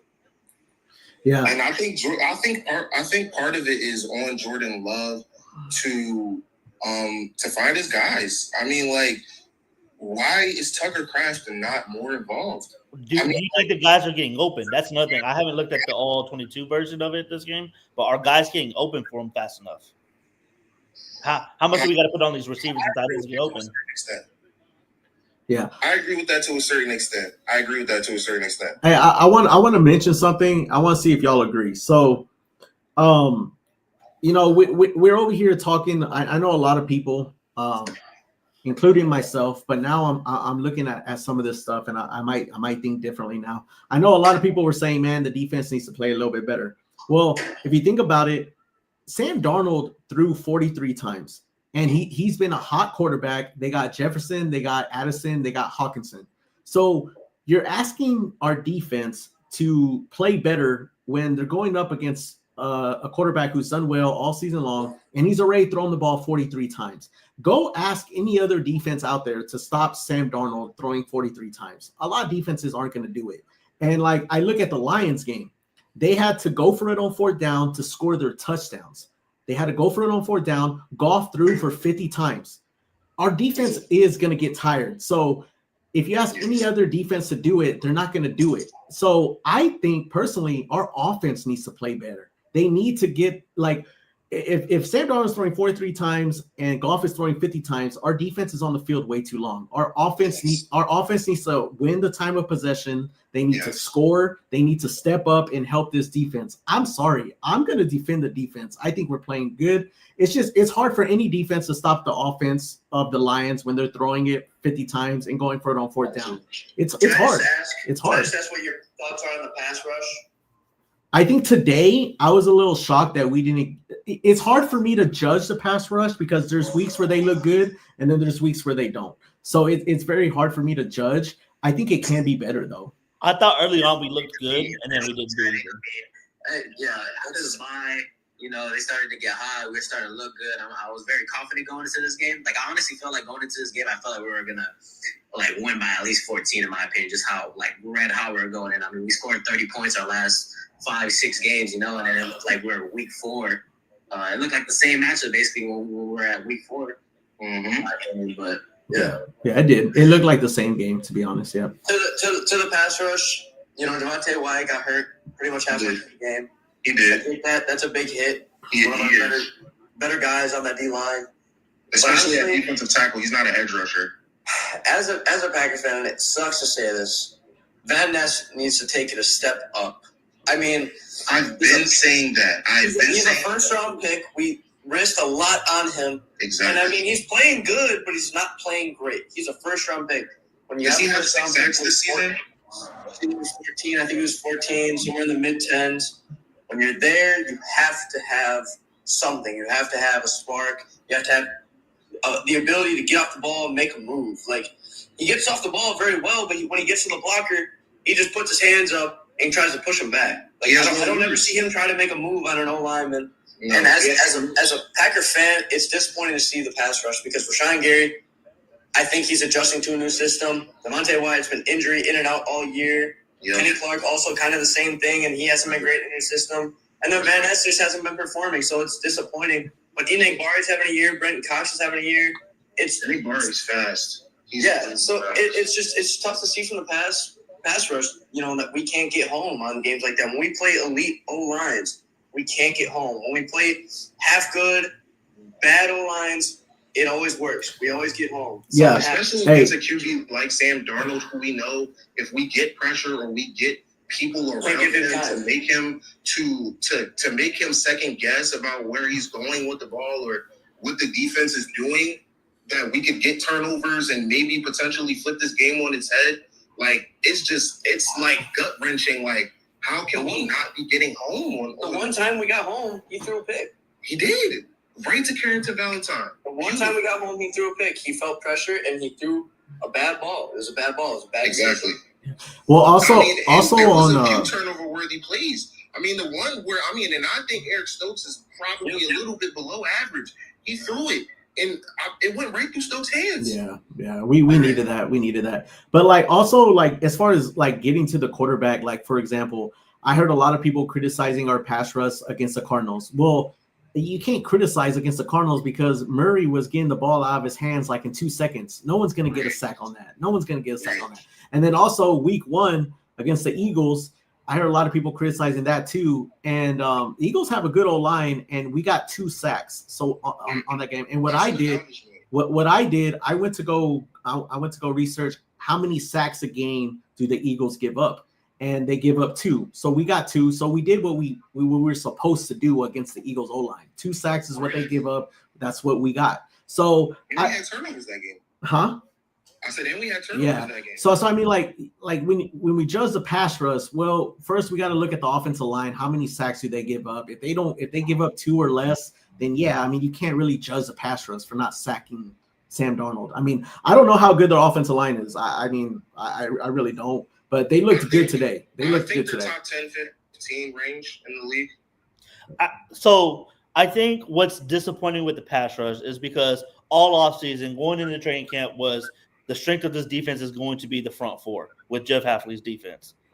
And it just hasn't – that's all I heard coming out of Packers training camp off Twitter. And we really haven't seen that. Like, to get any type of pressure, they're having to send more than 4 more rushers. And that's just not going to – I mean, you can't do that all the time. You're going to need some type of pass rush. Teams like the Titans, we had 8 sacks, only sending 4. And that's because I think the Titans have a bottom 3 offensive line in the league. And it's not that our pass – and this is the thing. I don't feel like our pass rush is terrible. I don't feel like it's as bad as it actually looks. Yeah, I don't think so either. It looks that bad. You know what I'm saying? There's no other way to describe it. I feel like it's not as bad, but it looks that bad. The only thing I might be a little disappointed about in the pass rush is that we are one of the few teams where we can mix in linebackers and defensive line all the time. Like you can, like we got Van Ness and then Rashawn Gary, but you can bring in Kingsley, you can bring in Wilson, you can bring in Mosby, you can bring in like we have a lot of people that rotate. So you have a lot of fresh legs in there. And I think that's what's disappointing. You got fresh legs in there and you're still not getting to the quarterback. Like we have a good rotation with our defensive ends, but sometimes I feel like we're still not getting home. But I will say this on the Vikings games, there was times where it looked like we were going to get home, but we didn't. It was just a step slow. We were just a step slow. In the second half, definitely in the first. I feel like in the first half, he had like all the time though. He could have went to his kitchen, made a sandwich, and threw a touchdown if he wanted. There were a couple things like he had all the time in the world. And I don't care. You could have the damn near prime Legion of Boom secondary on the field. You know, if your pass rush isn't getting there, they're gonna find somebody open eventually. Yeah, especially if it's zone. There's gonna be holes. I mean, even if you're playing man, you can't expect your corners to play man coverage for 6.5 seconds. It's just not feasible. All right, so we're gonna bring in another guest. We've been going for 2 hours, guys. So we're just gonna talk a little bit longer. What's up, XK? What's up? What you want to say, bro? Man, like this whole pass rush, they need to revamp this in the offseason. Yeah, I kind of told Andrew I think we need to go D-line the first D-line or cornerback in the first round. But after the way I've seen the season go, I think we should go D-line. I agree. But the reality though, because they're probably going to Jair Alexander walk in free agency, or they're going to cut him or something. Yeah, you think?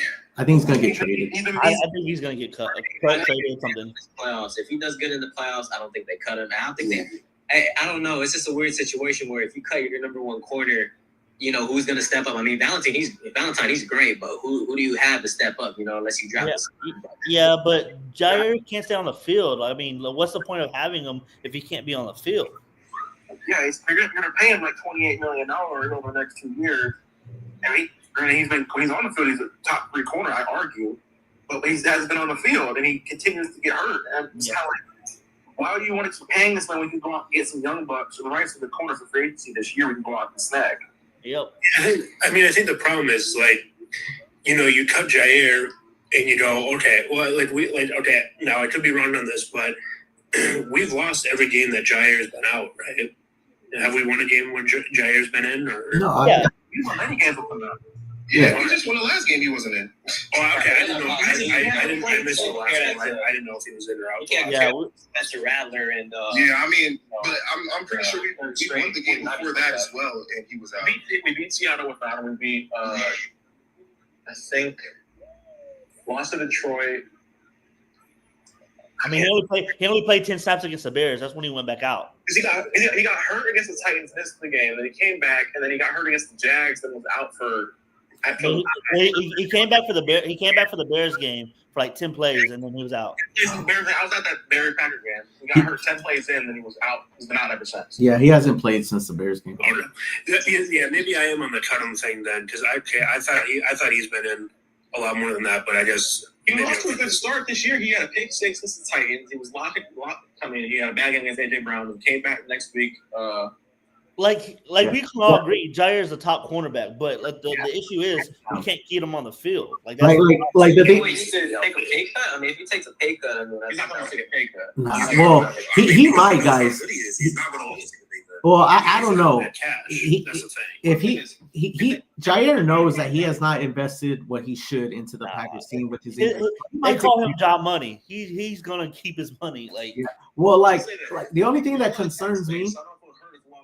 But it's the harsh reality. He's not one of my favorite players on my defense. He talks a lot, but he backs it up. But the problem is you're not on the field, man. The NFL is about your availability, and that's the number one thing in the NFL. If you're not available, they're not going to keep you out. Yeah. And also, my thing is, he's been out for 8 games, and we've won 5. Well, before tonight, we had won 5 out of the last 6. So we have shown that we can win without him. Yeah. You know what's funny about that, T-Babe? What's funny about that is, yes, we have proven that we can win without him. But when I observe these cornerbacks, there's not one where I'm like, yeah, he can replace Jair. Yeah, no. The only one I can see getting better is Carrington Valentine, but today kind of got. He has all the intangibles. He's very tall. He's long. He's twitchy. He's fast. He has all the intangibles. He just needs somebody to teach him. I think they need to take Devon Bullard back out of the slot, put him at linebacker. He is not meant to be safety. He's not meant to be a deep safety. He's not meant to be a corner either. I keep seeing every time he's on the line. How are you missing these? There's just that one round that Addison that for a touchdown. Bro, you know he's gonna go upfield. Why would you how do you bite on that? There's no thing you can't do because you have no safety. You keep in front of you. Don't let him get behind you. Why are you playing underneath? You know there's nobody there. Yeah. I feel like it's because Evan Williams was out today that kind of dictated they got that whole side. They weren't throwing an X that much. Yeah, but it's just but we also can't although the Lions have been decimated on defense with injuries, and they have found ways to win, but it has not been defensively. They have given up a lot of points, and they have given people heart attacks, and they have been close games. I mean, they've had blowout wins against bad teams, but once they see the good teams with that decimated defense, it becomes a very close battle. Because with us, it was a close battle. So I remember the whole pick play with Jason. That was not a pick play. It was not. Oh my! The whole entire last 10 minutes of the game. I swear to God, I broke my TV over that play. The whole entire last 10 minutes of the game had me not talking to anybody for 3 days straight. I swear to God, every time the Packers got on offense, the referees just went blind. Everything, they didn't see anything, and every time the Packers got on offense, they saw everything. Every time the Packers were on defense, they just, oh my God, they had the binoculars on. Every single penalty. I'm like, what the fuck? So now the Lions are playing mistake-free football for the last 10 minutes of the fourth quarter, and the Packers are just fucking up everything. Are we serious? This is my thing. Tonight, I could care less about the loss. As long as we're in the playoffs, we're in the dance. Right. But right now, I'm watching this Atlanta game. They're leading right now, but if Atlanta wins, that keeps us in the 6th seed for the Bears game. If we win that game, we have to go play the Rams or the Seahawks or whoever it would be. I'd rather see the Seahawks than the Rams. I feel like the Rams are a dark horse. their offense has been kind of shaky though this past couple weeks. Well, I mean, they've been under 20 points 3 straight weeks in a row. I mean, if Jair's back, then I feel more confident. But if Jair's not back, then who's stopping Puka? Hey, it don't matter. There's certain things you can do to stop Puka though, because if you think about it, what the Bills failed to do, they kept leaving people one-on-one with their banged-up secondary. Right. When you do what they like in the first half, or actually the first quarter, they held Jefferson and Addison to 0 catches. Right. You play like that, Stafford ain't running away. No. But you have to get pressure on Stafford as well. And is our pass rush going to show up? I mean, their line is not as good as I'd say. The Vikings, no, not at all. But I mean, like, again, this goes back to the pass rush. Do we know what we're going to get with the rotation on a game-to-game basis? They need to keep Brenton Cox on the field more, and I will stand on that. Hey, but to be honest, he is a very, very interesting piece. He is very fast. He's a very interesting combination of not that big, but very fast and strong. Also, I'm going to say this. When Quay Walker's on the field for that linebacker blitz, it gets home a lot better. Yeah. Yes. Cooper's good at it, but Quay, he'll hit you harder. And yes. Quay's bigger, but Cooper is faster. He's more reactive on those run plays, as you saw. On those run plays with Aaron Jones, when they're trying to get it outside, Cooper's like, yeah, he got like 4 tackles for losses today. Yeah, exactly. Cooper is more reactive and instinctive on those run plays, especially to the edges. He's like, I know what you're doing. And Quay Walker is more of that blitzer, more of that, I'm going to, run sideline to sideline type of, linebacker. And Cooper is that instinctive, I trust my instincts, I know what I see type of linebacker. Yeah. Well, another thing about going to the Rams, I know a lot of people call them a dark horse, but to be honest, what I saw yesterday, I wasn't too impressed. They only put up 13 points against the Cardinals. And then we put up 34. So, I mean, and then also when you hear people talk about the Packers, especially this year, they call the Packers the dark horse. They don't call them like the dominant team in the NFC, which is why I think we need to play smart instead of going for it on 4th down all the time. Because you're a dark horse, you gotta play smart, man. Because that's how we're gonna get to the Super Bowl. I will say that decision to not take the field goal in that situation, it goes back to situation time, whatever. It is the regular season. We are already in the dance. I know it would have made a difference as far as seeding and who we played and all of that, but ultimately we have a chance at the dance. So, I mean, in the playoffs, in that situation, 4th and 2, I'm not going to tell them to go for it on 4th and 2. I would say take the points. I would say take the points. If it's the playoffs, make it a 1-possession game. Trust the defense. Try to get something going on defense and see what you got. Yeah. But, I mean, in this situation, for me, what I thought and what I was trying to tell you guys, or what I thought Matt LaFleur thought in that moment was he had something to prove. And maybe he did it. Maybe he did it. Maybe that wasn't the right call. Maybe I'm wrong for thinking that it was a good call. But I'm just trying to take you guys into the mind of the play call. Yeah. All right, guys. Well, we've been going for 2 hours. I'm going to give the floor to Andrew, but I'm going to go ahead and drop everyone because we're going to get off after that. But I appreciate y'all coming up, man. All right, you guys have a nice night. Yeah. Have a good night, man. All right, Andrew. So a lot of stuff to talk about that game. I'll be honest. That was the first game in a while where I was like, man, I actually have a lot to say. The past games, not really. Yeah. But, again, it is like we got to beat good teams. We're in the playoffs. We got to go on the road, regardless if we're the 17, 16.